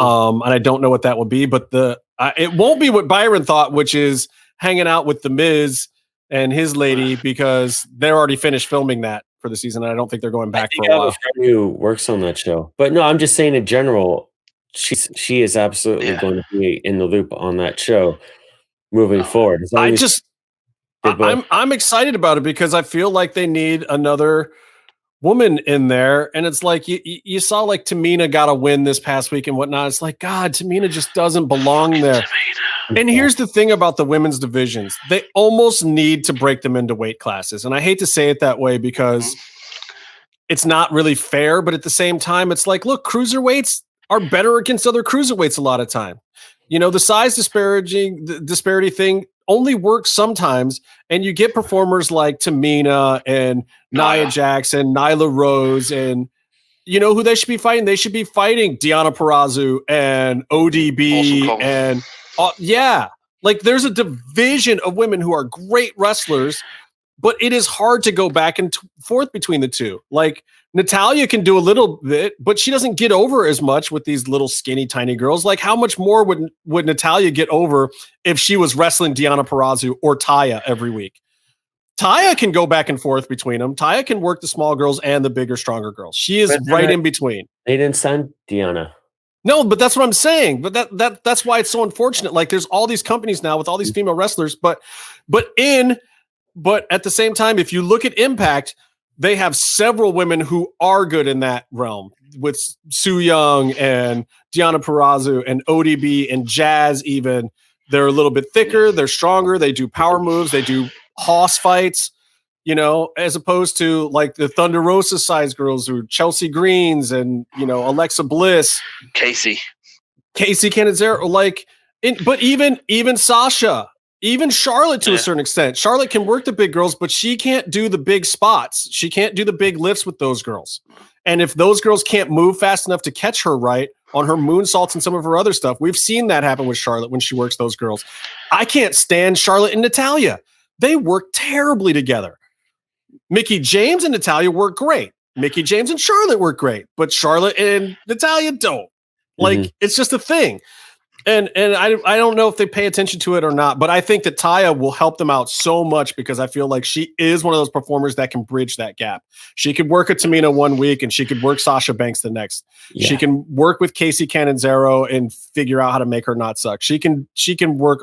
I don't know if Xia Li is going to work out because Taya does have problems when they're a little too short, and that might be a problem with Casey, but I feel like she could do great power spots with Casey and she could also sell some of those flippy shit moves. That's a good point. I really hope Xia Li gets a lot more TV time and is really successful. We'll see. Do you think no, I'm not going to do it. Yeah, I'm not going to make a joke about how JR got Gail Kim a push. I will leave it alone. This is why we have the fourth person on the show, because then the blanket. Because he would go for it. He'd bite. I do want to talk about AEW Dynamite because AEW Dynamite did have this week's best wrestling performance of the shows. Yeah. Mox versus Ryan Nemeth was quick but solid. Not much to say there. The Mox promo was good. That match was over before I could. It was competitive enough for me to want to tweet. Like, I'm calling it. Nemeth is going to beat Mox and then take the match from him. Yeah. By the time you get the tweet ready, the match is already over. Yeah. Nice. But I'll tell you what. Like, look, if they don't come through with this death match now, after this promo that Mox cut, where he's talking about trying to be like the real Japanese death matches and wanting to be in the Japanese magazines and stuff, like, dude. If you're going to cut a promo that is speaking directly to the fans who actually know what you're talking about, you better freaking come through. Yeah. That's where you will have a death match on the Kross promo and match. But maybe like for me, but Kross wasn't speaking to those fans. Kross was talking to the WWE universe. Yeah. Jon Moxley is speaking specifically to the Caseys of the world, to the guys who really know. Yeah. And I'm like, all right, bro, I get it. You're going for indie street cred. They're going for indie cred with this whole thing. So they better get it dialed in. Well, maybe they're having money problems and they realize they can't pay Mox really too much longer. So they're like, oh, yeah, sure, do a match that might ruin your career. Look, I think it's more Kenny. I think Kenny wants the stink. I think Mox probably suggested it, and Kenny was like, hell yes, let's do this thing, and let's see what happens from there. I don't know. Hollywood Blondes versus Tasmaniacs. I've said this before. Cage and Starks, I think, leave them as a team because they've ruined Cage as a solos guy. Did you see the Impact commercial they did where Tony had the group of people behind him and they all were cutting promos, and then Cage, all he had to do was say like, I'm a former Impact champ and I can tell you that place sucks, right? And he fucked it up, and the whole time when everyone else is talking, you see him just go stupid, like whatever to himself, like fuck, that's stupid. How come mine doesn't have a cool picture?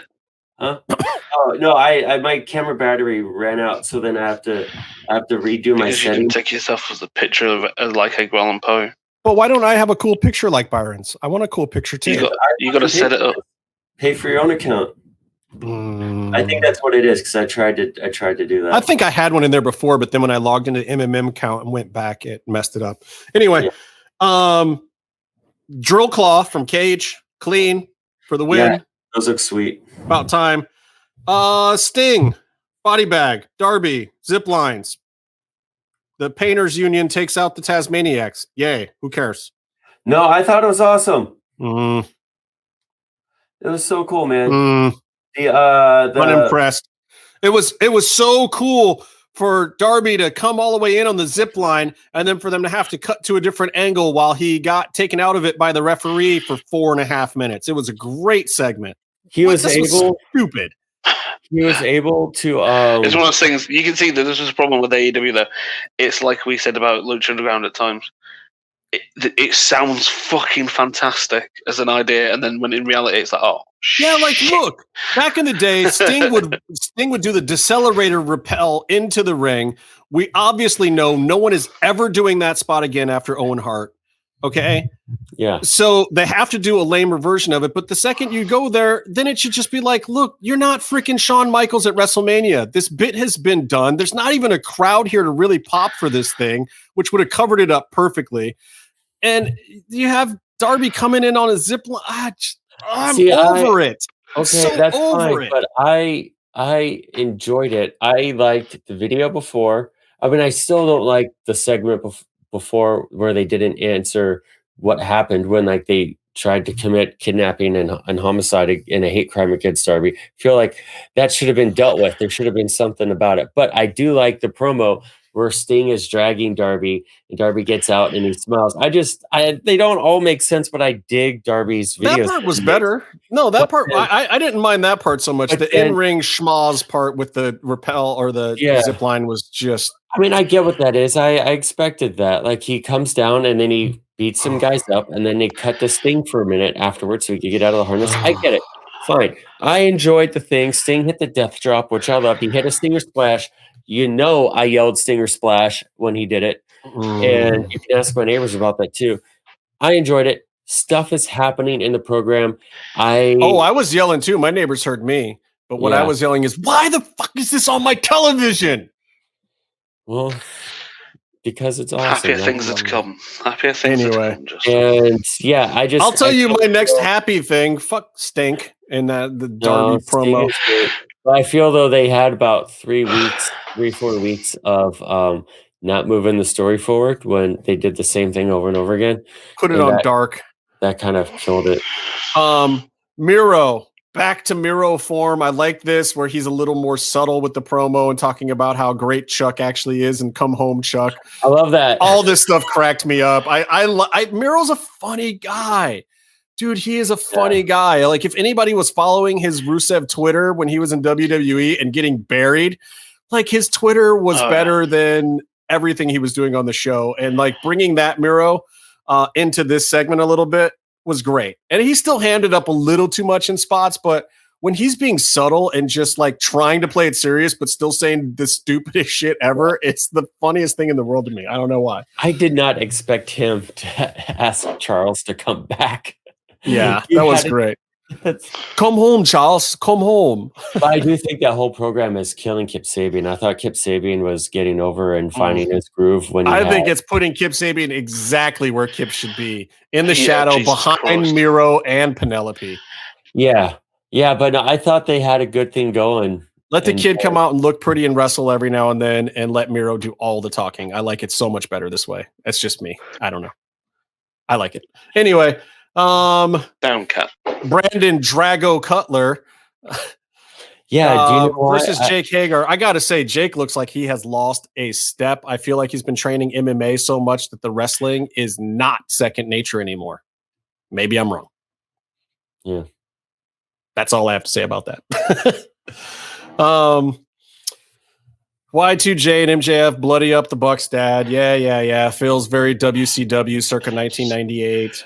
It was done with extreme precision. Like with the blood and the dad pretending. Because the dad knows how to sell, but guess what? Wasn't done with extreme precision. What? We know, first of all, not hardway blood, not real blood at all. But when he smeared the blood, he does this, and then he reaches up super high, so the blood smear doesn't look like it came from his head. You did it wrong, old man. You're supposed to do this, then you turn your hand around before you hit the thing, so it looks like the blood came from your head. I don't want to think that it came from your hand, old man. Learn how to sell from your boys. Yeah, but here's what I think they wanted. They wanted the end visual of the blood on the Bucks' faces, on their noses, I think, or whatever. Like, I think because then throw him higher.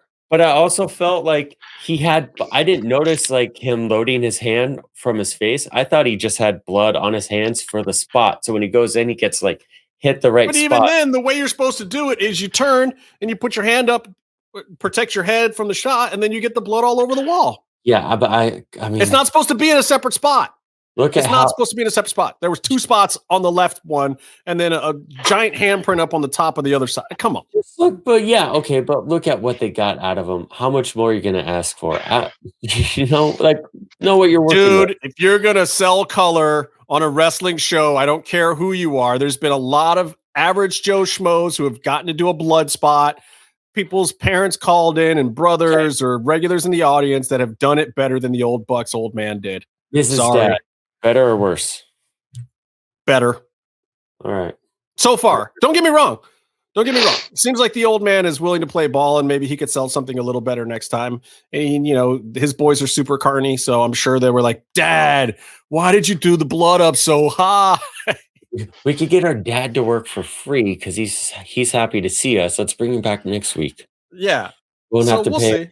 It wasn't bad. I get it. You put your dad on the show. It's fun, whatever. They freaking own the show. They absolutely have every right to put their dad on there. I don't mind. I love that they got a kick out of it. I just thought the blood spot could be a little better. No, I anyway, get that. The way you brought it up, I get that, and I totally agree with that. I just thought they wanted that end visual of the blood on the spot of the trucks, and I was like, oh, that's funny. He slapped it with his hand. I hate saying this, but I actually love what they're doing with Hangman Page right now. Right? I guess I like it right all along. I guess so. He looks better off the gas, by the way. He is slimmed down. He looks a little flabby, but his in-ring work stuff and his power actually looks better to me. I don't need everybody that comes out to look like Ravishing Rick Rude. I just don't. I would rather have the guy be like he is now, be able to do those rope flip spots. He does a lot of top rope work too, like just jumping over and springing in and whatever. And he does. It's so funny though, because like most of the whole we're AEW's athletic competition, etc. is most of the people watch AEW, like MMA and things like that, they know that most of the best guys aren't like chiseled out of marble. Yeah, unless you're Vitor Belfort on TRT, we don't need that. Yeah. It's you see that in all I'm gonna say is Andy Ruiz, Anthony Joshua. That's gonna be but I mean you definitely Byron's see that. Like, what the fuck? No, I know what you're saying, and I agree with you. They don't look like guys you'd be afraid of in an alley. You should be afraid of them in an alley. Yeah. Do you look for the ears? Mm-hmm. But yeah, I like it. I'm telling you, he has all the subtle like character work and story stuff going on, and now like they've done all this stuff. It's coming into Matt Hardy's sphere of influence is helping as well. Like I like all the Matt Hardy story stuff. I like what he was doing with Isaiah Cassidy. Where's the other one right now? Marcus Quinn. Yeah. Quinn? Is he out? Sure. Ooh, I hope not, because they were just doing the Impact stuff. Because he wasn't there at all. So I don't know if maybe there was a COVID protocol thing or what, but it seemed odd that he wasn't there at all. Yeah, he wasn't, which is weird. But it gave TH2 more camera time, so you won't get a complaint from me. Check this out. Okay, so Isaiah is that? So Isaiah Cassidy. Is that what you're going for? I didn't even know what you were trying to say, but I'm assuming you're. I ate like half a cake today, and I'm not myself. Normally, I'm much better with names. Blown up. So, his match against Jericho, when they were still like sort of like top flight, they were still like the kids who came in who were doing little indie darlings to job out. Yeah, and he came in, and also, by the way, I don't know how it happened, but they were definitely like 20, 30 pounds lighter in muscle back then. And they also weren't afraid to take their shirts off on TV. So that match that he had with Jericho was good, and he cut a promo, and it was all good for a guy who's never had a singles match and is an indie darling tag team wrestler. He was like a child against Jericho. This match, it's a whole new person against Page. He's a professional wrestler now. Yeah. Period. He's right in the mix. He's as good as anybody in the mid card. He fits in well. He's working well with the promo and the angle stuff. The in-ring stuff is great. He sells and bumps right. He's not taking terribly unnecessary risk, but enough risks for a new guy to look good. It's good. But Page is doing the same thing, which is where I feel Page should be too. He shouldn't be out there acting like he's Shane Douglas, because he's not yet. He will be, but give it some time, man. Like, go and do the work, thin out a little bit, be the best thing in the mid card, and then get yourself into the top program. Have it make sense when you get there. Like, even in my own career, there's just like, you don't want to get up jumped to a certain extent, because everyone's going to know you're not supposed to be there yet. And you're going to be like fighting to earn respect the whole time you're there. you're going to have to do things that you haven't earned the spot to do. You know, working your way up is not always a bad thing, because when you get there, you're ready for it. Like even The Rock, he says a lot of times, like, man, you know, when my gimmick was failing was almost better for me, because then once it took off too fast. I wasn't entirely ready when it first happened. And I had to earn it after I was already there. And that's hard. That's the hardest part of The Rock's career, is after the, you know, he went heel and everyone, the I Hate You Rocky stuff started happening. That was a tough road for him. He was the top angle already just because he had so much heat, and he had to learn how to run with being in the top spot and fill in more time and this, that, and the other thing. And luckily he's a charismatic guy and he had all the talent to be able to do it. But for Paige, obviously that he's not The Rock. So when they had him in the top spot and him next to Kenny and stuff, it felt off. It just wasn't ready yet, but I think it's getting there. Anyway, Britt Baker versus Nyla Rose. I hated that booking. I also don't understand why all of this women's stuff is not on the real show or dark. I mean, no, they're doing. I mean, it is a bit haphazard, but they are doing their third hour of TV is going to be Mondays. But that sounds weird the way I said it. But they are doing. We've just hit our third hour of this episode as well.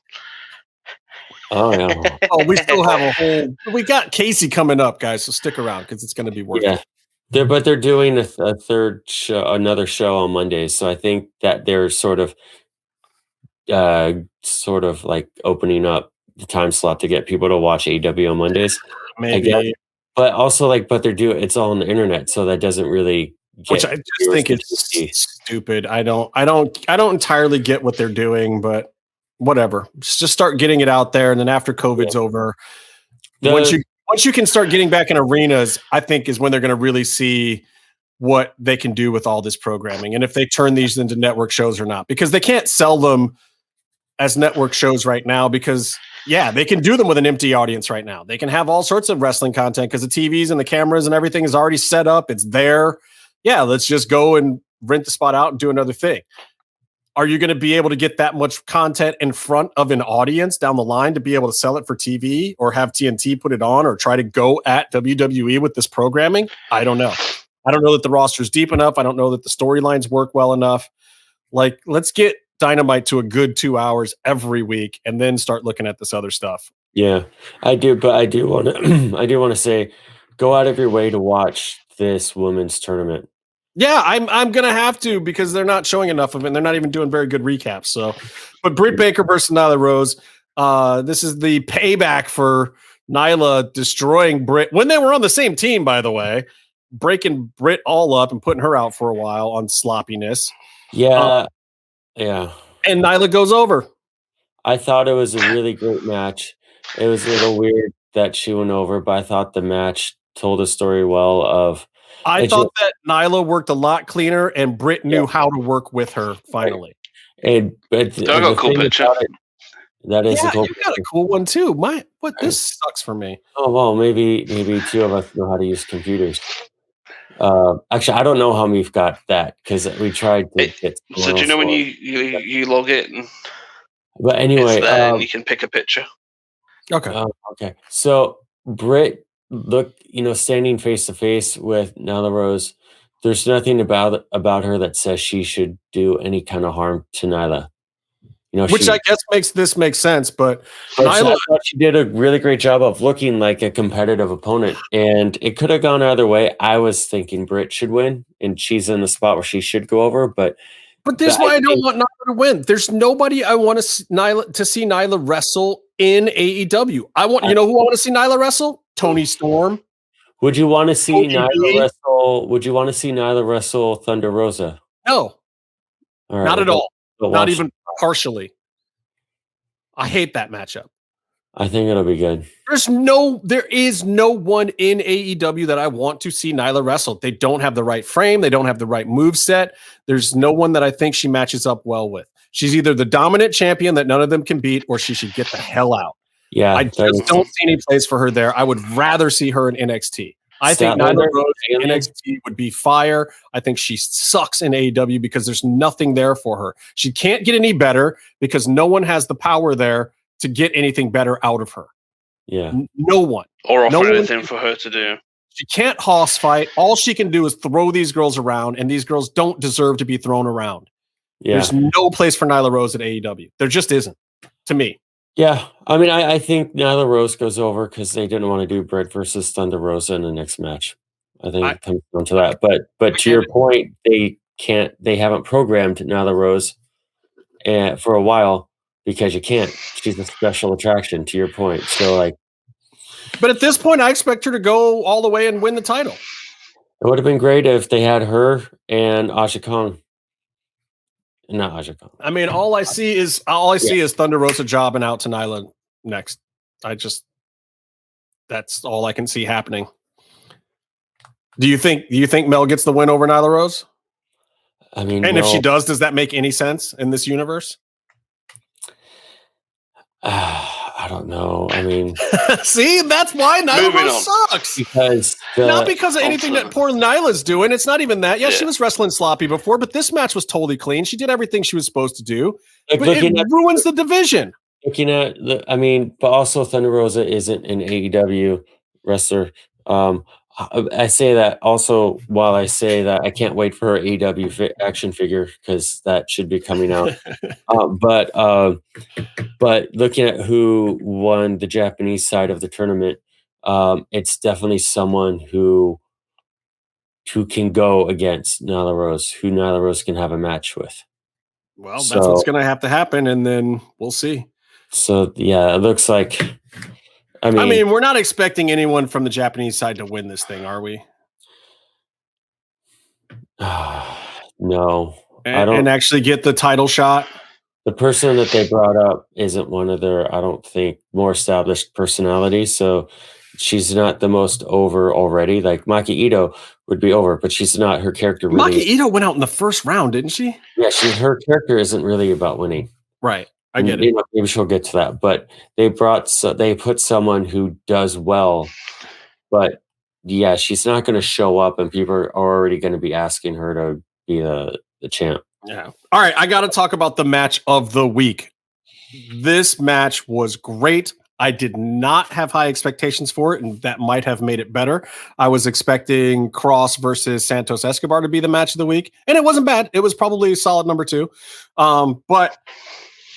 Lance Archer, who I haven't been a very big fan of recently, versus Rey Fenix was absolute fire. And this is why I say Rey Fenix is the best in the world right now. I do not think if this match had been Kenny Omega versus Lance Archer, that it would have been as good as this was. And this is why it has to be Fenix. This is why Fenix is the best in the world. Yeah, but to counterpoint what you're saying, every week you come up and you say, I'm making a declaration, and this is why that Rey Fenix is the best wrestler in the world.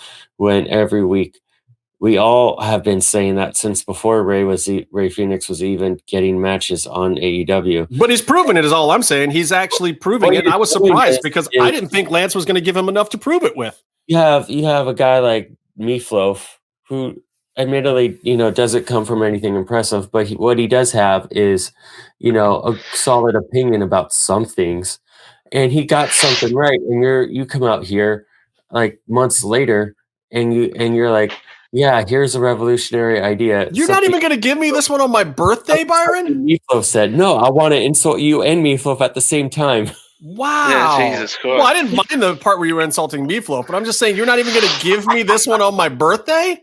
No. You are just mean. No, but seriously. I'm supposed to know that he's the best in the world. You guys realize it later. That's how it works. I'm fine with that. I'm fine with that, too. That's fair. Listen, but honestly, Fenix is not the surprising part of this match. It's Lance Archer. Yeah. Hold on. He's dancing behind you. Is he? Well, no, he's the other guy's flipping. Flip. That was Jack Flip. Helico. They never do. Are you expecting good camera work, especially on dark, for TH2's entrance? He's dancing. Oh, look at that swagger. Oh, it's already over. All the best parts are done. Do the shirt thing. The jacket rolls off your arms when you do this. Wow, you never do this ever again, Byron. Please. You're going to miss some good stuff about Angelico because I'm not going to let you stick around for the Lucha Underground thing today. I'm just saying. I watched the episode. I'm ready to go. Nope.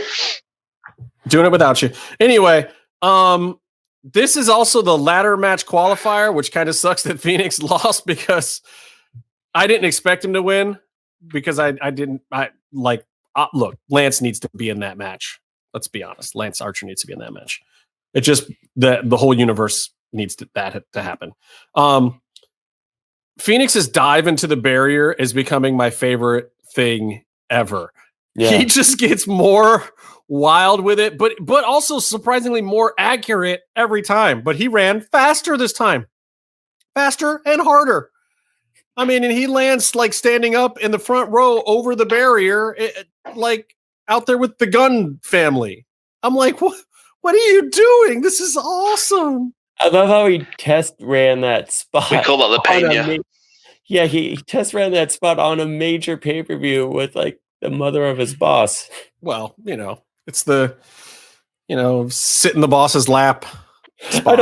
I don't want to hurt a fan. There's other ways he could have done things on that pay-per-view with the boss's mother, Yeah. So do we call that the Pena dive now? Is that what it is? Oh, yeah, it's definitely the Pena. The Pena? The Maricela? Anyway, I love that spot, but the spot that I was surprised that I loved was Archer's old school thing or whatever that they need a name, by the way, where he does the rope walk, but then he does it into the weird flippy deal. He landed it perfectly, and Fenix pulled him in because Fenix is the best. Oh my God. We're saying. Are you surprised that Fenix made that Archer spot look better than it's ever looked before? I'm not. You know what I enjoy about that spot? Every time JR is like, oh, this is the Undertaker thing. Oh, he didn't this time. Oh, he didn't. Yeah. He didn't go, Jake's going old school. He didn't do any of that nonsense this time. He's hulking up. Yeah. Whatever. I was a little worried when on the dive over Jake the Snake thing. It was a botch. But I don't think it was avoidable. Like, Fenix saw where Archer was standing. He ran and did the dive. Archer, a guy his size, is never going to be able to scoot over 4 feet that fast. He got as quickly as he could. He got under Ray enough for him to not go head first into the ground and saved him from dying, but it was a botch. Make no mistake about it. That was not clean, and that did not go exactly the way it was intended, but it was still awesome. But that's the thing with Fenix. He's a luchador, so botches are part of him going fucking nuts in the ring. Yeah. I mean, I think it's just, for a guy like Fenix to know that a guy like Archer doesn't have that quick a step to get over. Like Archer's got 7 good months left on those knees anyway. Like let's be real with the dude. Let's not expect him to take a leap step forward on a bad right knee or anything anytime soon, bro. Yeah. I just loved this match. I just thought that this was Fenix showing that he's the best bout machine. It's him. Yeah, he is. Can't wait to get my boss fight figure of Fenix next 5 years from now. Look, Meefloaf, I have an idea. Here's what I think we should do. I think we should kick Byron the hell out of here. I think we should find Casey, and we should talk about some Lucha Underground.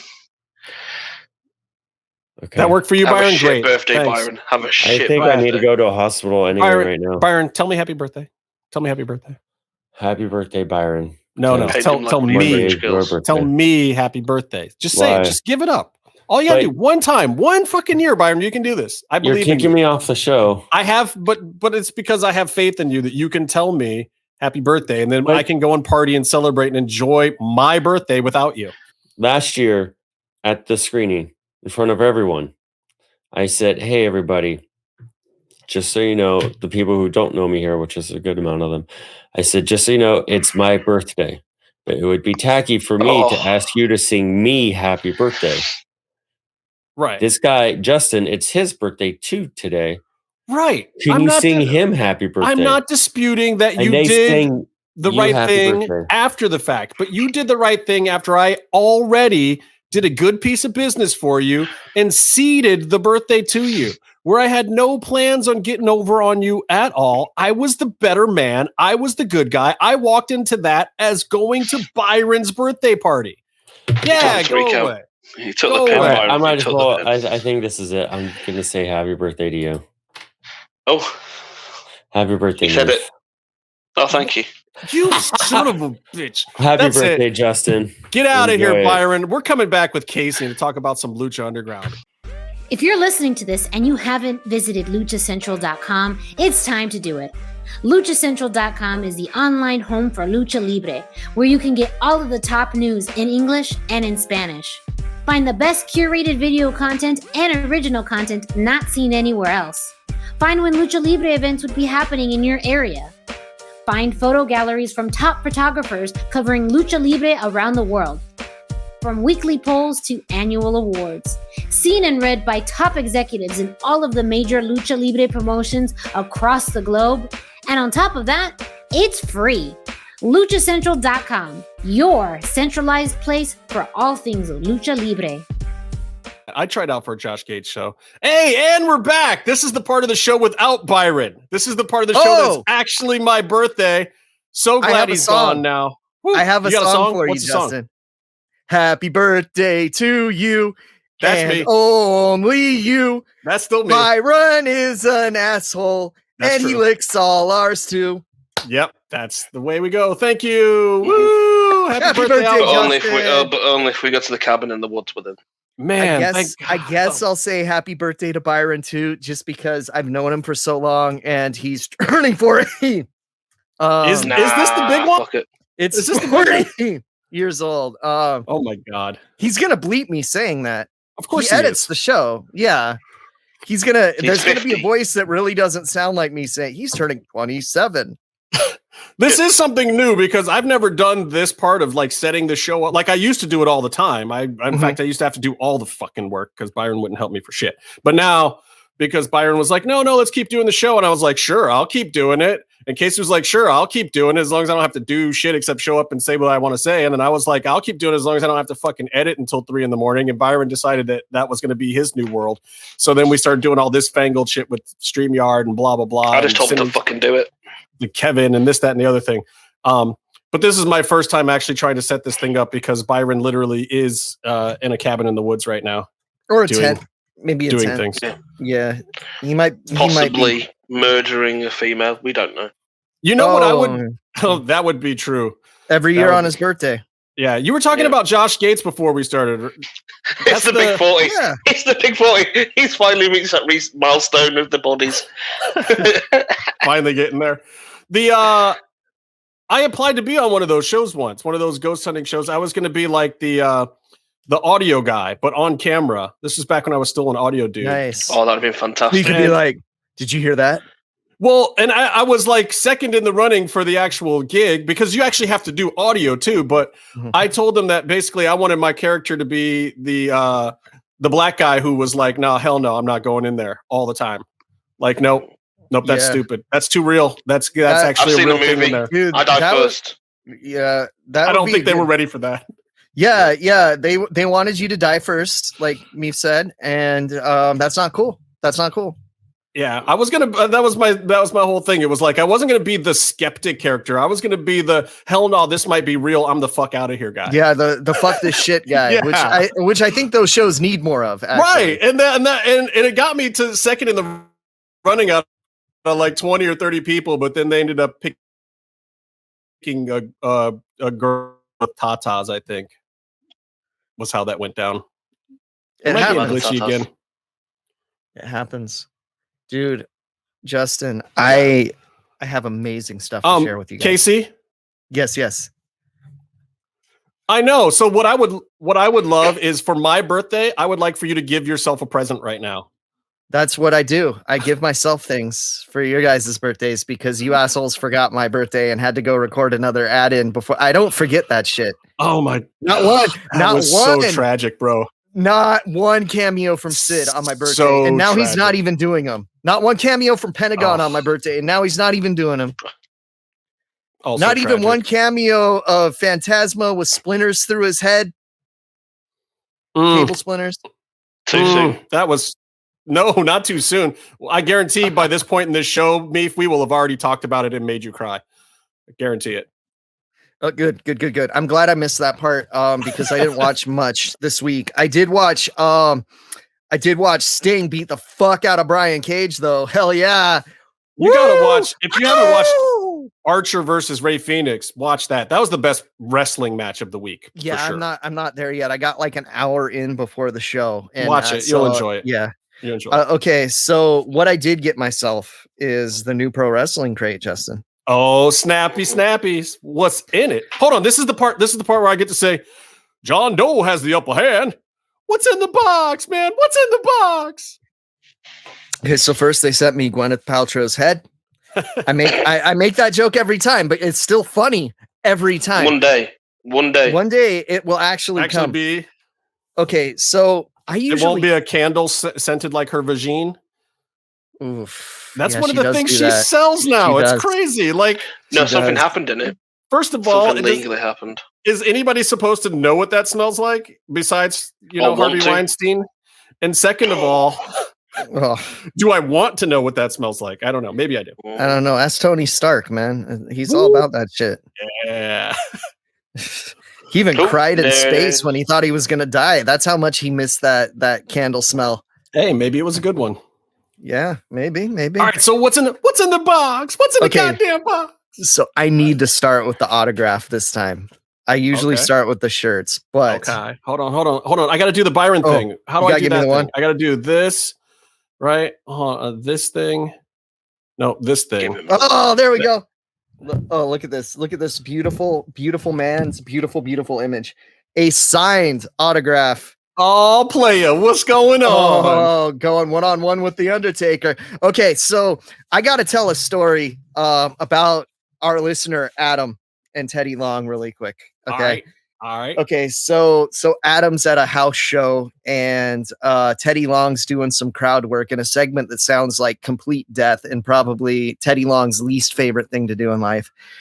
And he goes up to Adam and he says, "Who's your favorite superstar, playa?"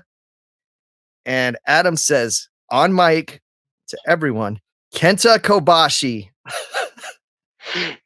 And Teddy looked at him like he had 3 heads. And I love it. That is good answer. I'm a professional wrestler in America, playa. God damn. The man managed Doom. Show him some respect, Adam. I know. Come on. Wow. Doom was the shit. I've been watching ever since Butch died. I've been watching more Doom stuff, and they were like one of my favorite teams growing up. But like now that I know they just hit people really hard, it's like even better. Like, yeah. So they had that autograph, which is like a main event quality thing. But you guys know how much I love funky socks. Like, I'm always wearing a pair of funky socks. All right. Like not funky like Stinky, but like a cool design on them. I feel like that's a smart guy professory thing to wear cool socks. Like a lot of professors do that. Yeah, because if you got to wear a shirt and tie all the time, it's like the one way you can express your personality because you don't want to do like a cartoony tie. It's dumb. That's what it is. My homegirl Candace does that too with like horror socks and Halloween socks just because she has a job where she has to wear a uniform, but she always rocks the socks. We may have some of the same pairs of socks, legit, but she doesn't have these ones, I bet. Look at this. No. First of all, Super Kick socks. Macho King Randy Savage. Right before he's about to cost Ultimate Warrior the world title against that Iraqi turncoat Sergeant Slaughter. And you know what? It's when he was getting stitched up, Warrior said, "Leave some of the glass in there." So I remember Randy Savage. So basically, we're talking about the height of when he was on the gas, basically. Yeah. Okay. Yeah. Just to get the timeline right. Less Coke, more gas. Right. That was the height of the gas era. Yeah. Also, we got. It looks more like Owen Wilson, but it's Owen Hart Micro Brawler Stampede version. Oh wow! But holy shit, it really looks like Owen Wilson. Yeah, a little bit. Like I'm expecting him to tell us to dire leak his balls right now. And my name's Dignan, man. So what? They have a variant of this in red also that is very, very limited. That is not the one I got. Not lucky in this box, but it's got the cool little Transformers file card on the back. Dig it. And the Owen Hart stuff's kind of rare. So this one was made only for the crate, which is kind of cool. But there's an even rarer variant. I think they made like 200 or something like that.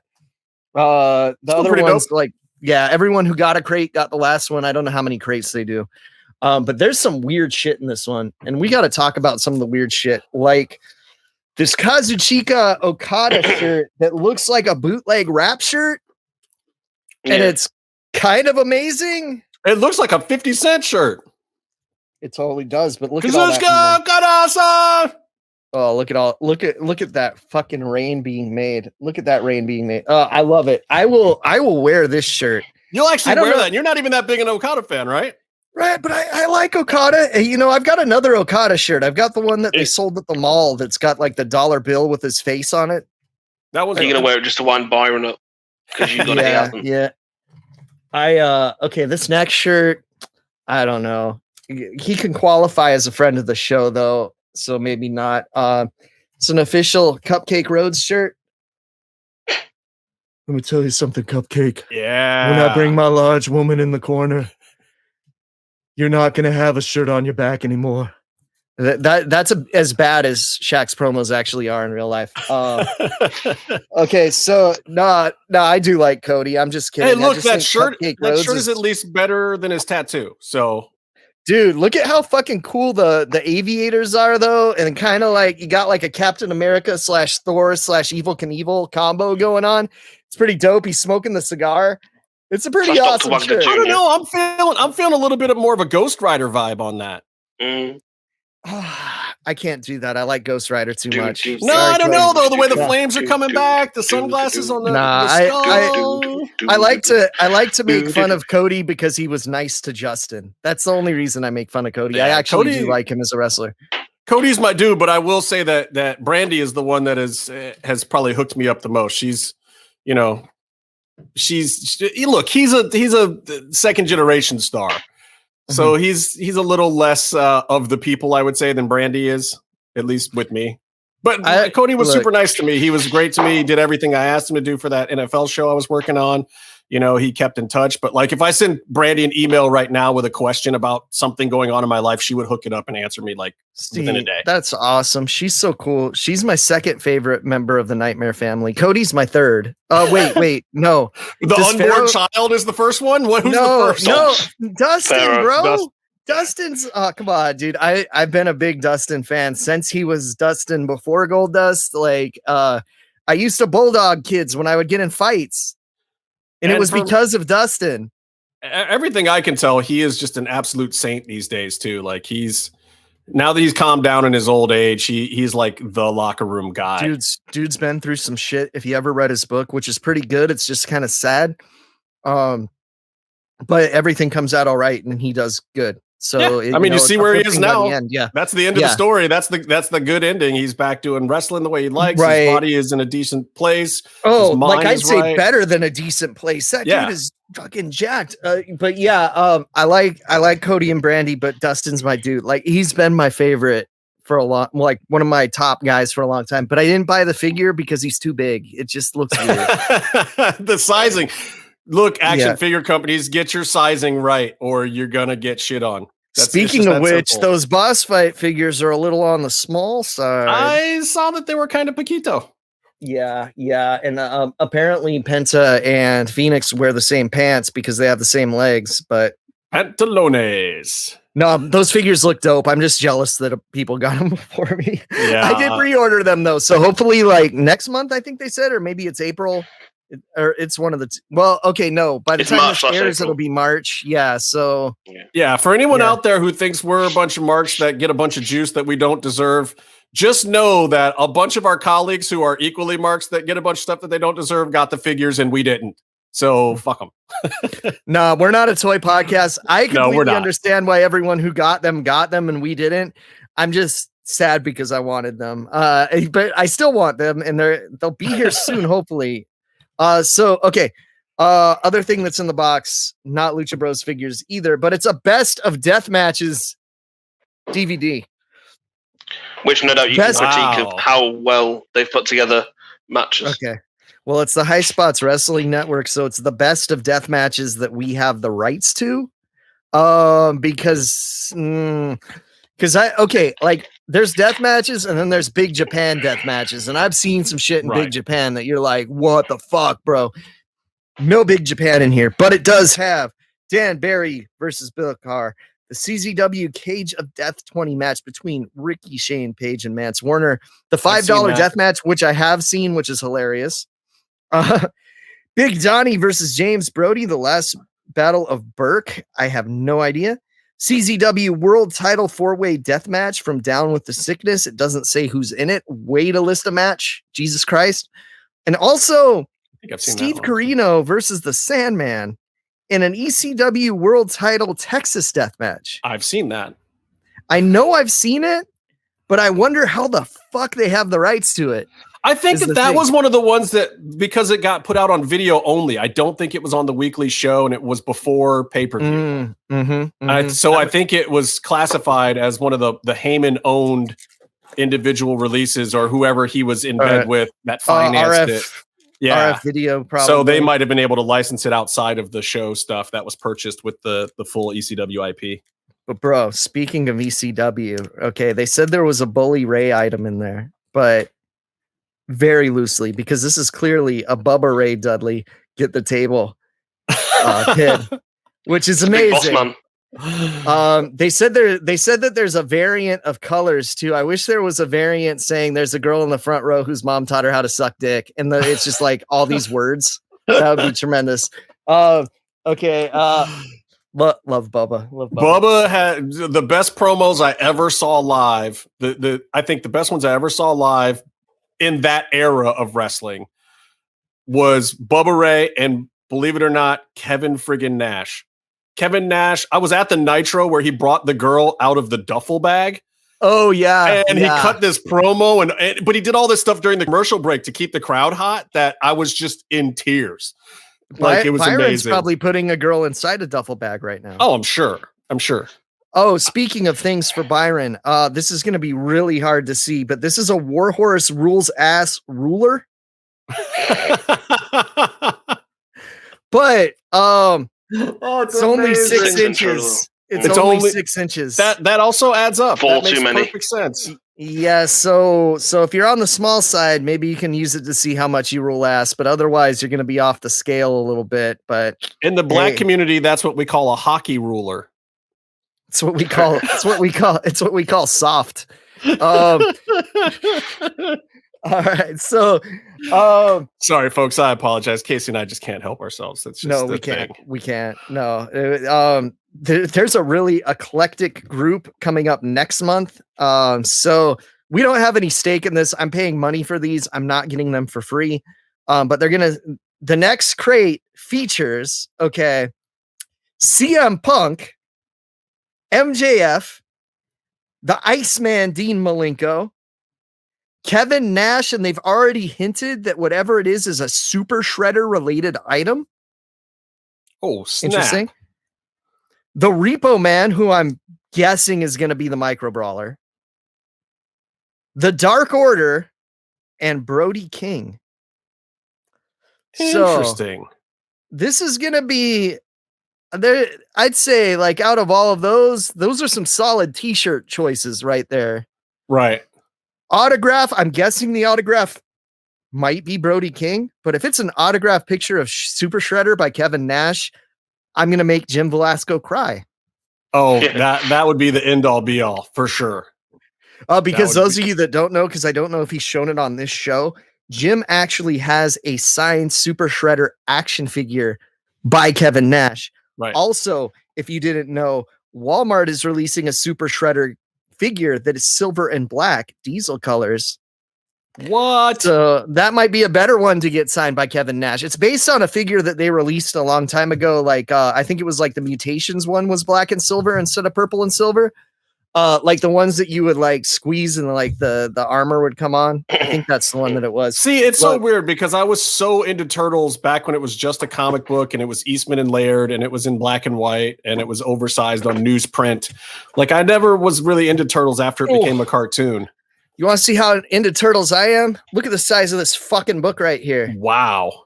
Okay, this is getting a plug ski on the podcast because actually this is green and I accidentally turned on the green screen because I was fucking with my background, so it's keying it out right now. But so it is the actual colors of the turtle band. But this book is about the making of the Ninja Turtle figures. It's called Rad Plastic. You go to radplastic.com to order it. You got to order it direct. It is a huge ass coffee table book, has like character designs, like prototype figures, like all kinds of shit. It's Nice. pretty amazing. I can't recommend it enough. One of the best toy related books I've ever bought. So we get to talk about toys on here sometimes. So I had to do it. I had to plug that book, dude, because Turtles came They're up. one of the best line of toys I ever got to play with. Right, and They're insanely fantastic. detailed. And what's cool is like when we got figures, they weren't as painted with the details as they should be. But this shows the prototypes that has like each detail fully painted, and they look pretty awesome.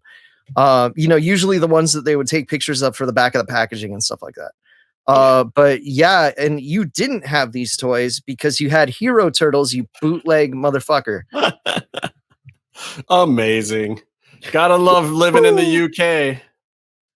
All that great food and all those awesome toys. I'm gonna break your fingers and then watch some Hero Turtles. Oh man, people were loving that bit from last week. Too bad it wasn't like all in the show. But if you want to see us doing Pete Dunne, just a random batch of Pete Dunnes, there's a clip that we put out last week. My Vince talking about taking a shit on his desk over? Oh, that was all in the show, and that was great. Oh, okay. That was like the running theme of the show. Hey, guess what we get to talk about now?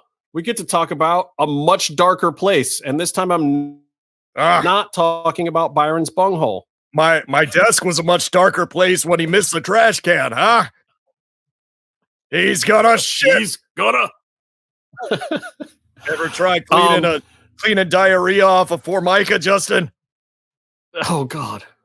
Oh, that sounds terrible. You sound exactly like Lord Alfred Hayes.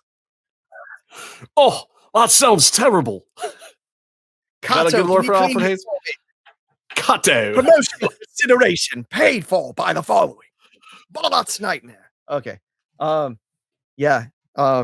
Huge penis, much darker place. Yes. Okay, I watched this show. Yeah, I remember. Well, this is there's a lot of top line notes to this show, and this episode actually it kind of made me happy going back and watching it, because this was like a good moment for the writers, I think, and the producers and everyone in general, because I think that this show is actually a really good example of the fact that they did actually pay some attention during season one. Like there was a lot of zigs and zags, and they were figuring it out, and they were creating this whole new thing. But this was like hey, we do know, guys, we realize what was good about the first season. We know who our cast is, because if you look at who actually appears in this episode, other than Johnny Mundo, this is the real starring cast of Lucha Underground. You got Katrina, Mill, Puma, Fenix, unlikely trio, whether you want them to be stars or not. They were supposed to be 2 out of 3, minus their injuries. Cuerno. I was hoping you were intentionally leaving him out. Yeah. No, and again, he's another guy that ran into some potholes along the way. But yeah, like a horrific back injury that I thought was this match, but it wasn't. It was it was not this next match. couple. It's Yeah. It's soon though. But it's like I loved that about it. I love that they were paying attention too, because all of these matches and all of the actual wrestling in this episode makes sense storyline wise, and it all is surrounding Mill and the new king of the temple who has the belt. Like this was one of the things that they really, if you look back at season one, all the time they missed the relevancy of matches when they sadly had good reasons to be doing them. They just never explained them or never worked them into the story, or the vignettes didn't go along with them. You can tell right off the bat, they were like, acknowledge that. And don't get me wrong, there's some spots in season 2 where they kind of dip and they fall off of these things, but at least, And the break was short. People don't realize the taping break between season 1 and 2 was not long. No, and it wasn't 6 months. It was 6 months between when you saw a new episode. Yeah, correct. Which was the other thing I think they did wisely was they slowed the turnaround down so that Van Wagenen and his editors had more time in post-production to craft episodes. Because what happened was they were already airing in season 1 while him and his team were still editing. So what happened was his focus was being pulled in 2 directions between post and actual production, which is an unfortunate thing to do. And it's happened in other times. It happened in season 3 also, the other long season. There's 2 long seasons, 2 short seasons. Yeah, season 3 was very and this is long one of the short because- seasons. Yeah, they ordered more episodes for season 3, like halfway through, and then they had to start adding random that's the same with tournaments. season. That was the same with season 1 also. That it got extended after the initial buy, but so they just kept in production. This is I do gotta say they fuck everything up that they set up in this episode by the end of the season, because Pentagon loses, and just saying. Cuerno's back's gone. And Cuerno's back's gone. Evie doesn't get the title win. Sexy Star does, and it was Evie's title win. Correct. I mean, come on. And that was that. I mean, I think that was the thing that they were going for. I think in the first season, the way Evie kind of muscled through the leg injury, the response she was getting from the crowd, the fact that she didn't get a lot of heat from the boys in the first season. She did later, but she was working good in the ring. She was following instruction. Everybody was very happy with Evie out of the first season. So it really was like, hey, if we want to do this women's empowerment kind of thing where we have one of the girls that can stand up to the guys, she's got the right attitude, she's got the right look, and she's got the fan backing, so it should be her. And come time to actually do that storyline, Sexy Star was the one standing in the locker room, and Evie was not. Yeah, which sucks because the fans bought every false finish in her match. We'll talk about that later. Yeah, they sure did. Yeah. So let's start with this first vignette, the Vamp in the Asylum, the Much Darker Place vignette, as it has been come to know. Dude, and I love this. It is great. It's great. Dude, my favorite moment is the True Lies edit. Where he murders the doctor and then it's just in his head, because now our cameras are magic and can see inside people's heads. I love that. And that doctor, by the way, is Tony Jensen, who is one of the producers on the show, who you've heard Conan not mention very fondly here. He thought that Tony was a bit of a stick in the mud and an asshole. He was always really nice to us. He's like, oh, do you guys need a prescription? Haha, because we're like, hey, it's the doctor. And Tony's still acting too, by the way. He literally just appeared in something else. I mean, he still produces some stuff and acts, but he's more of a technical director style producer. He's less the creative type, and he's more on the technical side of producing. So maybe that's why Conan didn't get along with him, since Conan is clearly more of a creative and less of a tech side guy, but whatever. Yeah. I mean, Homeboy was having a shitty time by this time. We'll have to get Tony on some point in time and just see what he has to say about the whole thing, because I bet he's got an interesting perspective, being kind of caught in the middle of all the bosses and trying to keep the show moving. I would lose my fucking mind in that position. Probably. Yeah. Yeah. Like if I had worked on Lucha Underground, what he did would probably be what my title would be. And I don't think I would want that job. I would like the job of deciding to put Pentagon over at Ultima Luchados, though. Just saying. Well, saying. Look, and if anybody's watching the show and doesn't think they're going to hear that every week until we get to that moment, you're wrong. Casey's going to keep unless saying. I quit the show before then. Yeah. I can't believe we're finally into season 2. Season 1 took so friggin' long. Good Lord. That's 39 episodes. Done like 40 episodes of this bullshit since we came back which means I've done probably 20. I don't know. I'm on sometimes. No, up to no, give yourself credit, like 23, 24. Okay, that's a little better. Yeah, I'm just I was here for the Vampiro special, so that's I was here for the Vampiro special, and the next Lucha Expo, when Kevin hooks us up with that interview with who should we have him do? Who haven't we done yet? Yes, the great Khali. No, Carly. Carly. He said I'm sorry. That's very British for Carly. He's very British. I'm sorry. Well, I heard what you said, Meef. I just thought it was a funny joke. And then timing or scheduling didn't work out, or she went to the beach.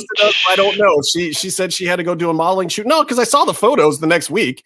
So she did go and do something else that day. But damn it, why are you playing something else when we were supposed to be hanging with us, girl? What's up? Thought you was my girl. We cheered when she hit people with that rock.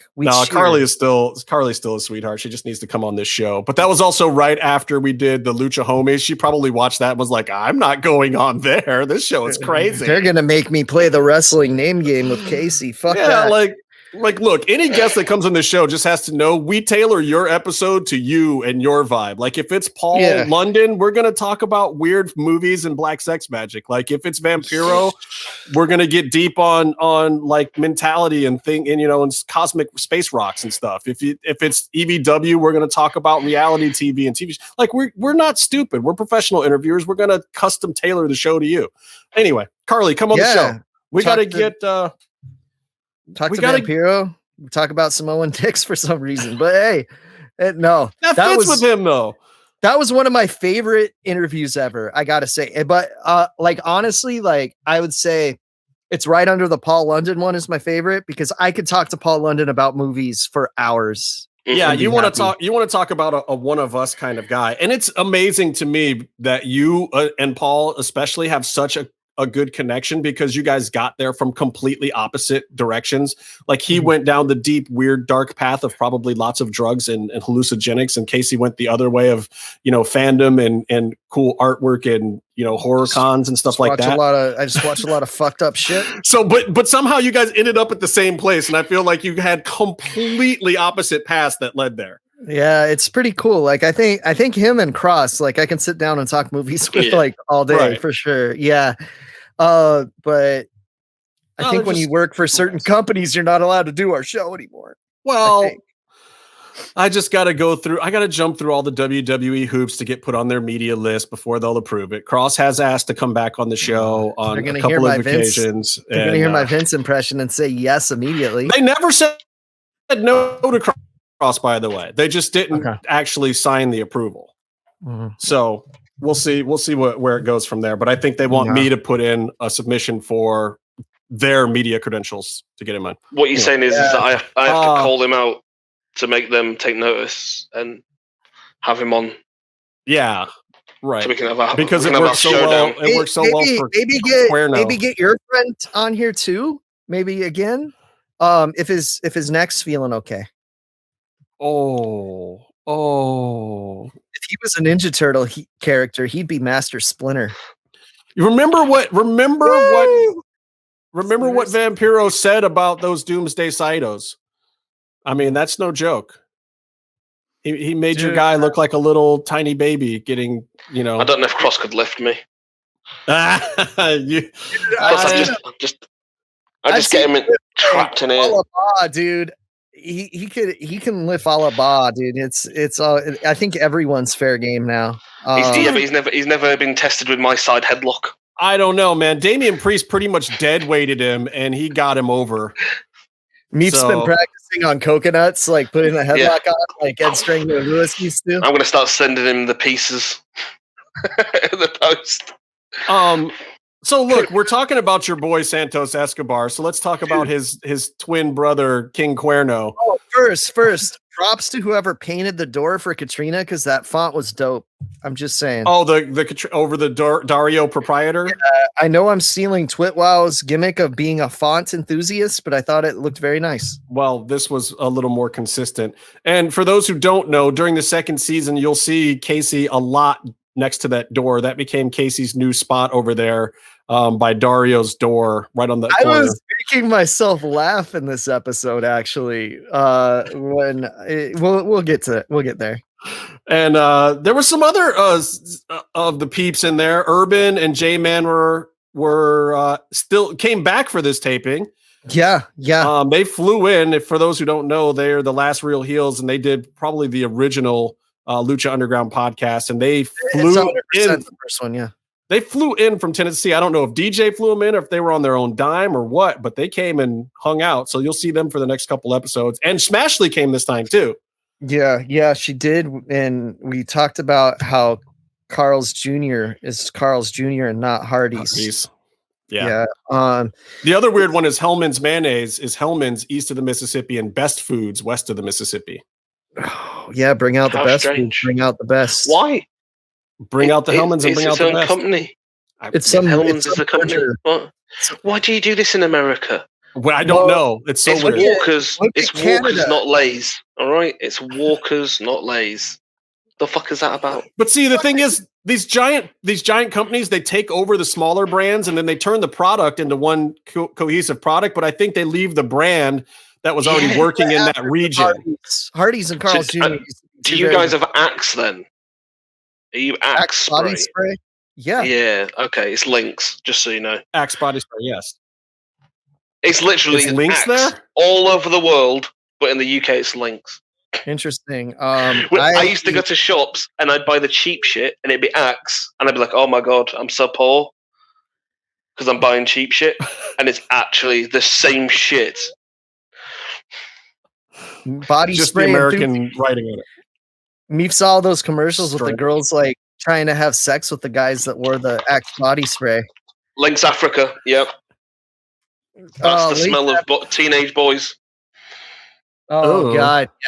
Yeah. See, we don't have our expert here right now to verify that, unfortunately. That's true. He only knows what the smell of decaying teenage boys sounds like. Oh, that's only 3 or 4 days later. Gross. He knows what they smell like. After he stopped having sex with them. When he first nabs them. Sometimes. We got to talk about this Gift of the Gods match that we're kicking things off with here. I like starting it off this way. I like, because this is a new belt. What's that? 8 minutes of vignettes before this. I timed it. Yes. But they were good, so it didn't matter, but still. But I like getting into this match first, and it felt right because you've got this new belt. There was a weird way of getting to it. They're explaining it, and they're actually explaining it well. The mythology here that this is a belt that if you don't challenge for the title immediately, you have to defend it. It's like Money in the Bank, except you have to defend it as a belt until such a time as you decide I'm going to put it up, and then it goes back into circulation, and the whole process starts all over again. And the rules changed because they needed to get the belt off of Prince Puma anyway in season 3, so they throw all the rules out the window anyway. Yeah. But I gotta say, Gift of the Gods stolen from WMAC Masters pretty blatantly, because they used to win the little symbols for the dragon belts that each guy had, and then they'd cash in a full dragon belt for the title shot. Also stolen from WMAC Masters is having the champion sit on a throne and watch the whole show. But that's not bad. If you're going to steal from someplace, at least be stealing from there and not from WWE or, old Mid-South wrestling or something. I'm all for it. I wish they had a match with ninjas running in that you also had to beat up with the guy. I was waiting for that in the Lotus match, but you guys fucked up. You let me down. We did get to a nunchuck match at some point, but one of the fans kind of fucked that up. So we'll just anyway. Heel turn midway through. I think that this match served two purposes. They wanted to get Cuerno over because it was kind of his time. Like the first season was, we're going to bring in Fenix. This is a top mid-card guy to us. Let's make him shine. The second season, I think that they really planned on doing that with HDF. And also, this gave Fenix a chance to finally show his full moveset. This was an actual, what you would see in a great top mid-card Lucha Libre match in either CMLL or AAA at the time. They don't exist in CMLL. Good matches, but yeah. There's occasionally there was. If you get the right talent. But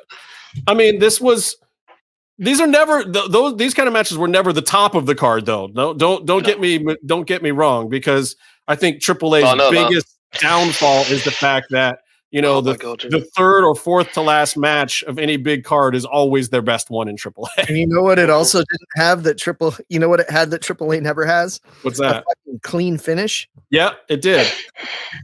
And it was a tough clean finish too. It was like beating, a couple of finishers in there, but still, Cuerno still pulling it out. And I was surprised Cuerno won. I was like, oh snap. But I think the thrill of the kill. Yeah, we saw that move. We're like, "Fuck, Phoenix is dead. He's winning." It was dope. It was a great match that I enjoyed. And I think it also showed the value of the belt too, that like this is a belt that people are going to fight for. It may change hands. We're not going to leave it on the same guy all the time. It did kind of suck that like, Fenix got pumped up. And then the cool thing with Lucha Underground is if you were one of the guys holding the belt at the end of the season, like not Pentagon, it kind of helped your clout too, because you're going from one episode to the next and you see Fenix win in one and then lose in the very next one. But you forget he had 3 or 4 months of saying that he was the champ, Gift of the Gods champ, walking around, and it was all over the internet and the indies. The show might die at any moment. So you could, be champion at the end and fucking Jack Swagger. Yeah, going out as the champion was always a good thing until season 4. Meef, I know this is your guy. So what did you like about this match? Because I thought for the first half of the match, Fenix clearly looked like the superstar, and for the second half of the match, Cuerno did. Meef, before you start, I want to say congrats to Fenix for winning the Wrestling Observer High Flying Wrestler of the Year award, beating a 5-year incumbent of Will Ospreay, who's been winning 5 or 6 years. Fuck you, Ospreay. Phoenix rules. Yeah, all right, does rule and deserves it.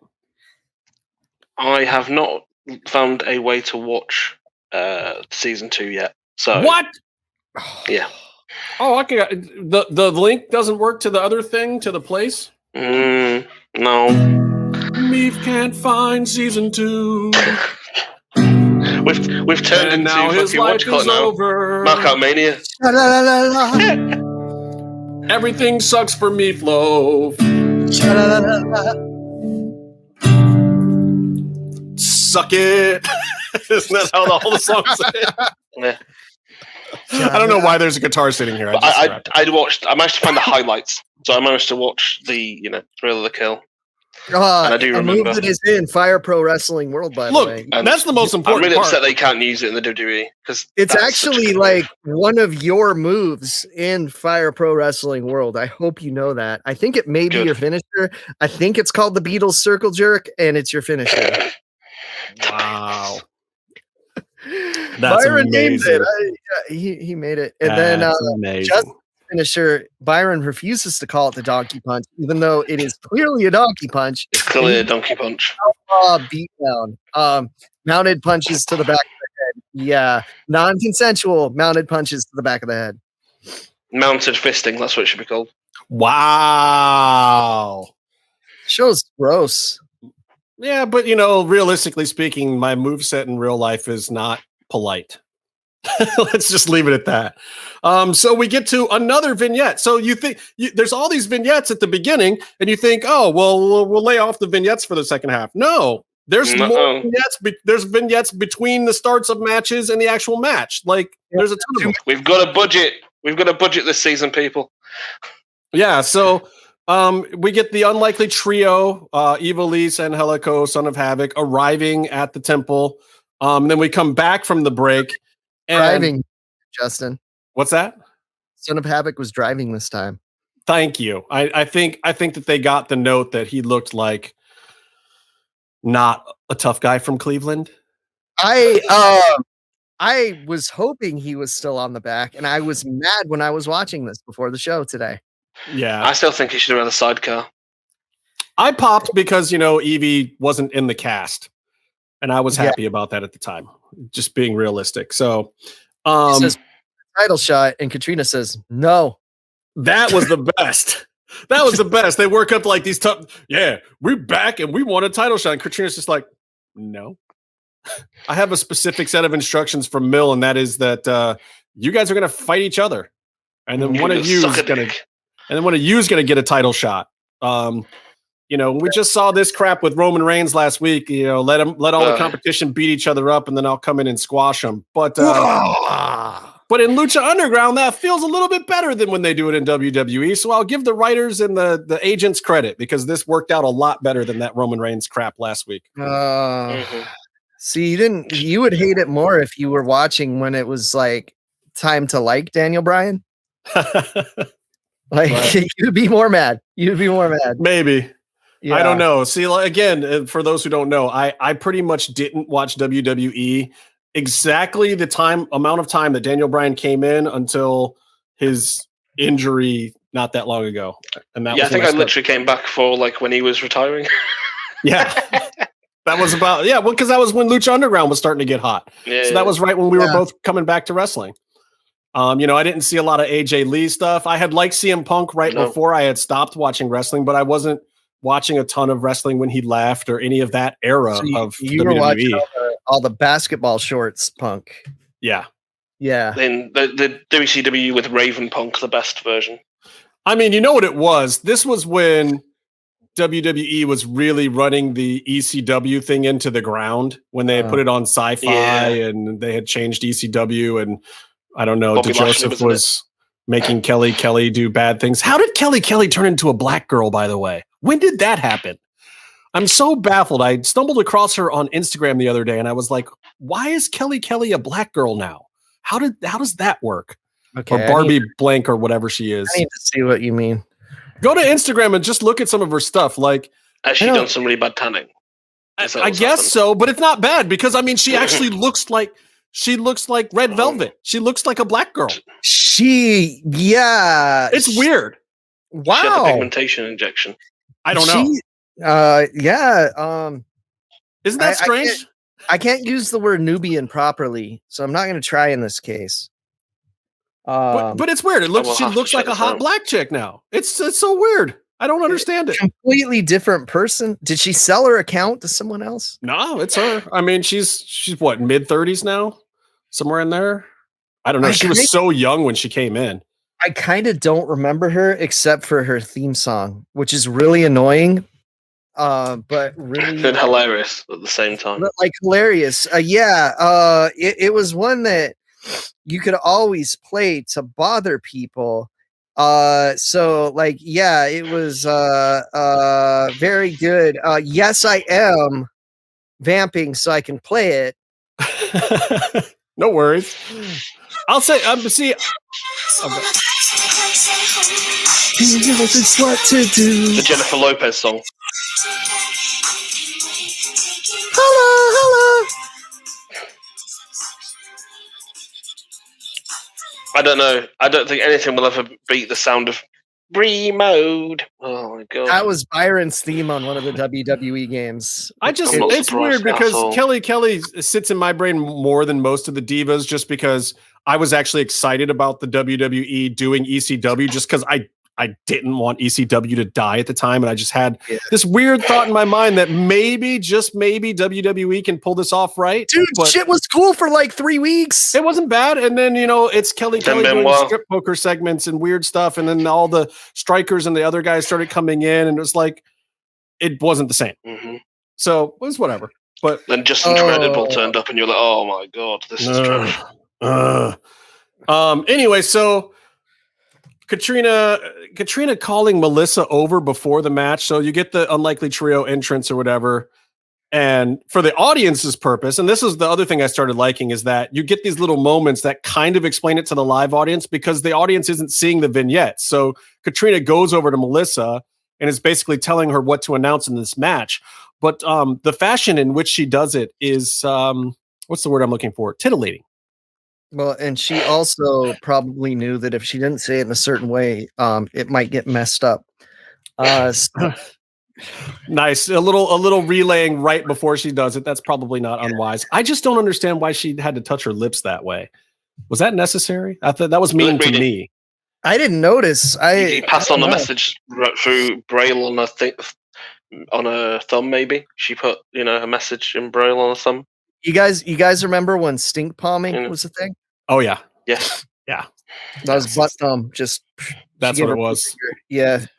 Byron wouldn't get that reference, so no, he would because he would get it if you used the racist name for doing that. He would understand that. I didn't know there was one. There's, but we won't talk about that. I'm not even going there. So that all this happens, we're about to finally go into this match, and then we go to commercial, and there's another vignette.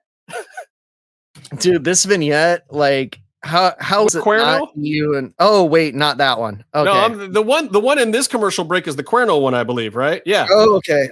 It's Katrina talks to Cuerno and tells him to remember the deal, and Cuerno's like, "Don't worry about it. Mill's got nothing to worry about." So we're basically finding out that now Cuerno's the champ, and he's in bed with Katrina and Mil Muertes. Until someone ends up in a glass case. Yeah. In a vignette that none of us saw, and so they had a completely heatless Ultima Lucha match because we had no idea who to cheer for. Correct. Yeah, but they edited it so it sounded like people were cheering. and then that was the point in time when I was angry because I didn't understand things. Yeah. So then we get the number one contenders match. It's Son of Havoc versus Evie versus Angelico. Dude, the Angelico green team gear here with the Lucha Underground logos officially on it. Super dope. That hat. Why? This brings us back to the age-old question with Lucha Underground. Why was that hat not for sale? Why was that not merchandised? What? Because they made it at Lids. I think they said that on the Last Real Heels podcast. All those hats were made at Lids and not real merch. I know, but that's what I'm saying. Like, why not turn it into real merch? And Angelico sells out about it. 60 of them out of his trunk, flying them in from South Africa with him. Allegedly. I mean, if he did sell 60 of them out of his trunk, why wouldn't that be a signal to you to go out and actually merchandise this stuff?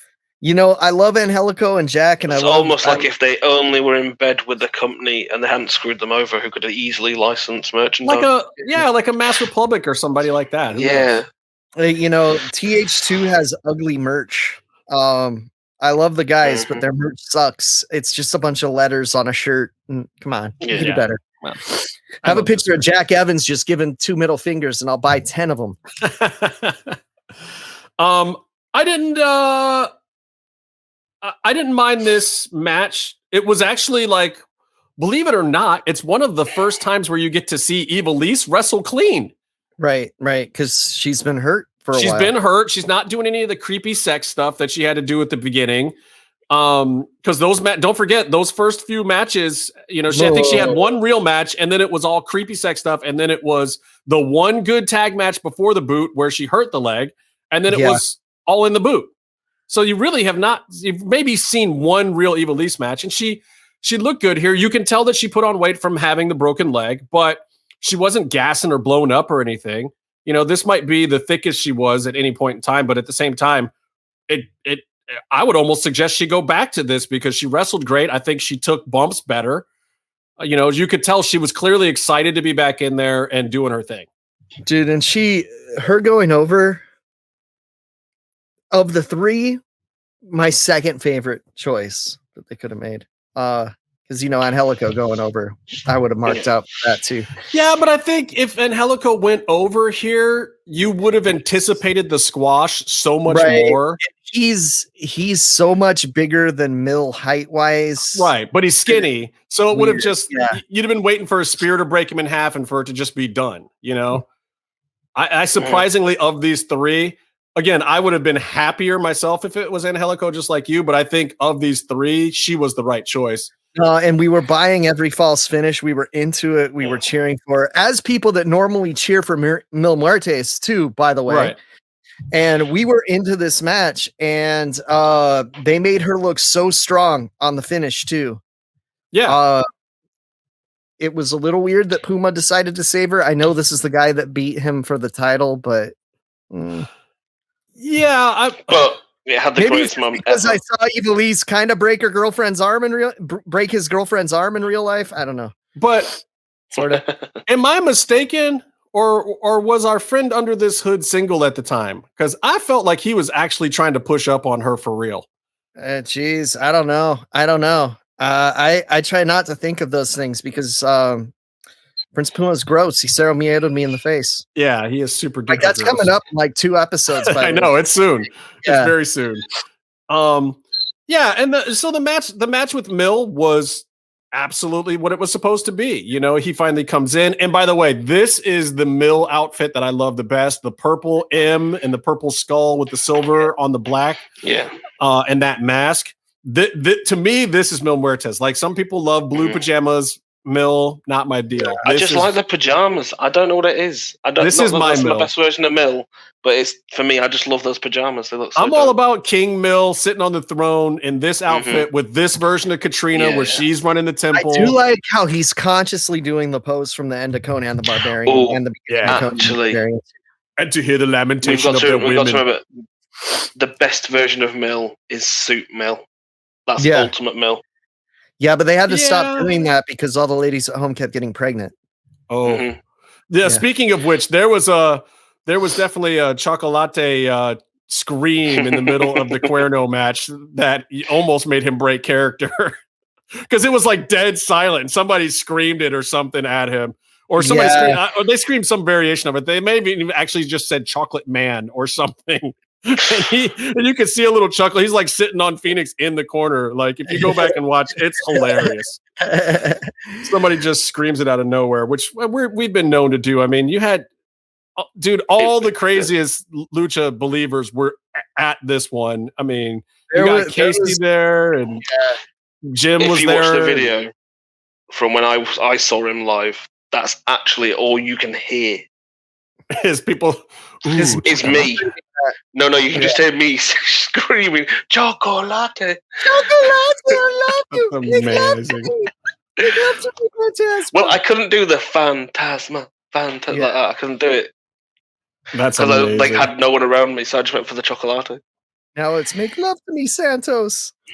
But let's get to the end. So yeah, Puma saves Evie, but then there's a run-in. A run-in that exposes. This was so amazing. But a run-in that exposes Katrina as quite possibly the worst manager of all time because she's standing right at the corner with Mill's eyeline, sees Puma, and doesn't warn him until he's already on her. Yeah, he says, Mill! She says, Mill! And then, okay, so the Puma thing happens, and then she looks right at Pentagon, and she's like, I'm out of here. Right. Like, put her in a different place or something. Like, that didn't... And most people probably won't notice because it's kind of off in the corner of the screen or whatever, but it was like, oh, you have this great moment. Everything just worked right, but that kind of blows it a little bit. But it was... I loved the shot of him getting ready to break the arm because I'm in the background going like this the whole time, and I was just laughing so hard. Just cracking up. Like, and who saw this? Nobody saw this coming. When this came out on TV, the internet afterwards was like, "Holy fuck!" I mean, and everybody who was there was like that too. Like, because nobody thought that Pentagon. First of all, a lot of people liked Pentagon, but nobody thought that he was going to be in the top picture immediately. No, people figured he'd work his way up to, and they still do make him work his way up to it. By the way, throughout the rest of this season. But by season 4, like the whole idea of Pentagon had worked and worked slowly, but he was not the guy getting the big push until the end. And then them doing this and letting us know that like, no, it's not even Puma. You're seeing a succession of what is going on here. It's like this guy comes out, and then, oh yeah, by the way, our star is going to be the last guy out. You think it's Puma, but it's not. It's Penta. And he breaks his arm. He breaks the champ's arm in the very first episode back. And then he does the thrust thing right at me because I was so fucking loud at ringside. He's like, yeah. Well, don't think that he forgot all those signs that came out for him at Ultima Lucha. From what I've heard, he was shocked. He did not think he was going to get that kind of reaction. I was showing him signs ahead of time for the next one. He could have gave me a heads up and said, I'm losing, bro. Instead, he just said a huevo. Hey, never let him see you sweat, man. You afterwards, you gotta put out a message, just like Santos did this week about how he's still a champion. You have to still be a champion in your mind. How the sun was in his eyes, and I couldn't see, Your Honor. What had happened was Kevin Kross had come to my house. That's the story he's telling. I love that match. I sympathize with Meef seeing his loved one die like that because I saw my loved one Pentagon die at the end of Ultima Lucha Dos. And my heart broke that day, Meef. And so I know you're going through the same thing. And I just want to say, I love you, brother. And if you ever need a hug, I'm here. It's okay because Kevin Kross will never make it as bad as when he lost his mask. So. True. But fuck you, Kevin. Fuck you. A couple quick last little things about. We'll say Kevin Kross has been dodging me for years. I'm just saying. Last time he was supposed to come over here, the flight didn't happen. He just. Are you saying that Karrion Kross is banned from the MMM show? Yeah, let's go with that story. I like the way you think. No. Couple of quick things I wanted to say. Katrina, the way she took the spear when Evie moved, amazing. They did not soft sell it at all. Carly fucking died, bro. Yeah, she stepped into it to let her feet come out from underneath her. Amazing. That's exactly the way you're supposed to take a spear. She had no problem doing it. She took the full brunt of the spot. I loved it. And we also have a couple of vignettes we didn't talk about. The first one is the three Weros that go to find the new temple. How is that not like Me and the Heels or like Me and J Ray or something? Like, come on. Were you at this taping, Justin? No, I wasn't. I was at the very next one. Yeah, because I was looking for you in the audience. Byron was there. Like we could have been those guys. We could have been those guys that got murdered. From what I understand, this was actually taped way before the season. This was taped when they did the Asylum bit, that 1 week where they put together a production team. I would have been on call. So, I mean, they could have really punched me in the genitals and I would have been okay with it. See, I don't know how well I knew Evie Dub or any of those people then. You would have had the best chance of getting that to happen, I think, at the time. They wouldn't have done. I'm an insurance risk. Come on. Wow, that's also true. But yeah, so the three white guys that are looking for the underground fights get fed to Matanza literally. It's a fun scene. You get Dario back in the episode, which you definitely want. Yeah, dude. You know, it's a little later in the episode than expected. And then they stole the name Matanza from Zorro? What's that? Like Zorro Matanza's the enemy of Zorro? Matanza? I don't know. You know what? His name's Matanza with Zorro. But still. The reason Justin didn't get to play this role is because, as we've already discussed earlier on, he would have been like, "Nah, I ain't going in there." Correct. Yeah. Well, that's not true. I have actually gone into some scary smokers, as they called them back in the day, which was legit smokers are when, a couple of dojos get together and they let their guys do some semi-full contact stuff. That's what a smoker's supposed to be. Sanctioned, unsanctioned fights.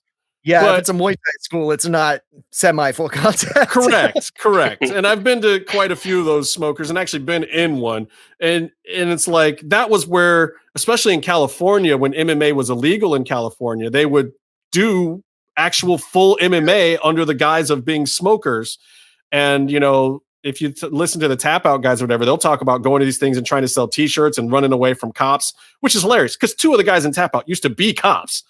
But they would go to these events and they would have to run away because people would just get arrested at them or whatever. And, so I would love to say that I would be the smart guy not to go into the underground fight pit and get eaten alive by Matanza, but I probably foolishly would have and been just as dead as those guys. There was a time when the last guy said, "Who's fighting?" And Hefe said, "You." That he could have. The door wasn't shut yet. You could have. Right. Do you think you could push your way past Luis Fernandez? Dario's a skinny little dude, man. Like, other than his evil ways, like, he's not physically imposing. He's mentally imposing. Then Lotus would Spanish. What are you saying? He'll knife you in the back? Is that what you're saying, Meef? Yeah. Okay. Just wanted to clear it up. They're fiery. The Spanish are fiery. They may be small. I've seen Spanish women take down like 6 foot odd guys. All right. So you're saying Dario Cueto is a little fiery Spanish woman? He's loco. I understand. Crazy. It's an interesting fetish to have, Meef. Not judging, not hating, just stating. Not hating, just stating. All right. Well, we've reached that point in time where I'm going to eat, and thank God we're going to end this show without Byron. Because shit! I get to be at the end of the show. Only an hour. I think so, because we're about that timeline wise, and I don't really think I want to let Byron come back and have the last word this time. I think I'm going to claim this birthday victory for myself. Happy birthday to me. Fuck you, Byron. Happy birthday, Justin. Yeah, and Byron can. Yeah, big fuck you to Byron. Yeah, Byron, which he probably is right now. He's actually happy birthday, you old son of a bitch. And when we say he's eating a dick, I don't mean he's actually sucking a penis. I actually mean he's probably killed someone and is currently frying up their penis. For his age, because until July 29th, me and him are the same age right now. It's the catch-up moment. So all that shit. Yeah, have fun with the gray hair. Didn't start until I was 40. Now I'm fucking Steve Martin over here. Dude, it is so true, man. It is so true. And I know I look like the babyface youngest one of the bunch, but I'm actually the oldest, and it sucks. Justin's damn near 60. Nah, 63. Anyway, I'm not going to say how old I am because I don't want to disappoint all the ladies out there. It's in your name, Matt. Justin Harvey, 75. For those who can't do the math of, No, it just means years old is what I'm saying. Right. Of 2021 minus 1975. For those who can't do that math, I'm really young. No, for those of you that can't do that math, you're exactly what Justin's looking for. Give him a call. Bingo, bango, right on the money. Watching out for the bros here. Watching out for the bros. And on that note. Yeah, thanks for sticking around. Thanks for hanging with us again. We hope we got you through your workday or your commute or your afternoon of just listening to a couple of guys talk about some wrestling and action figures and fun stuff, because that's what we do here on Max and Mayhem. And until next time, happy birthday to me, and stay calm and stay in the mix. Penis birthday cake.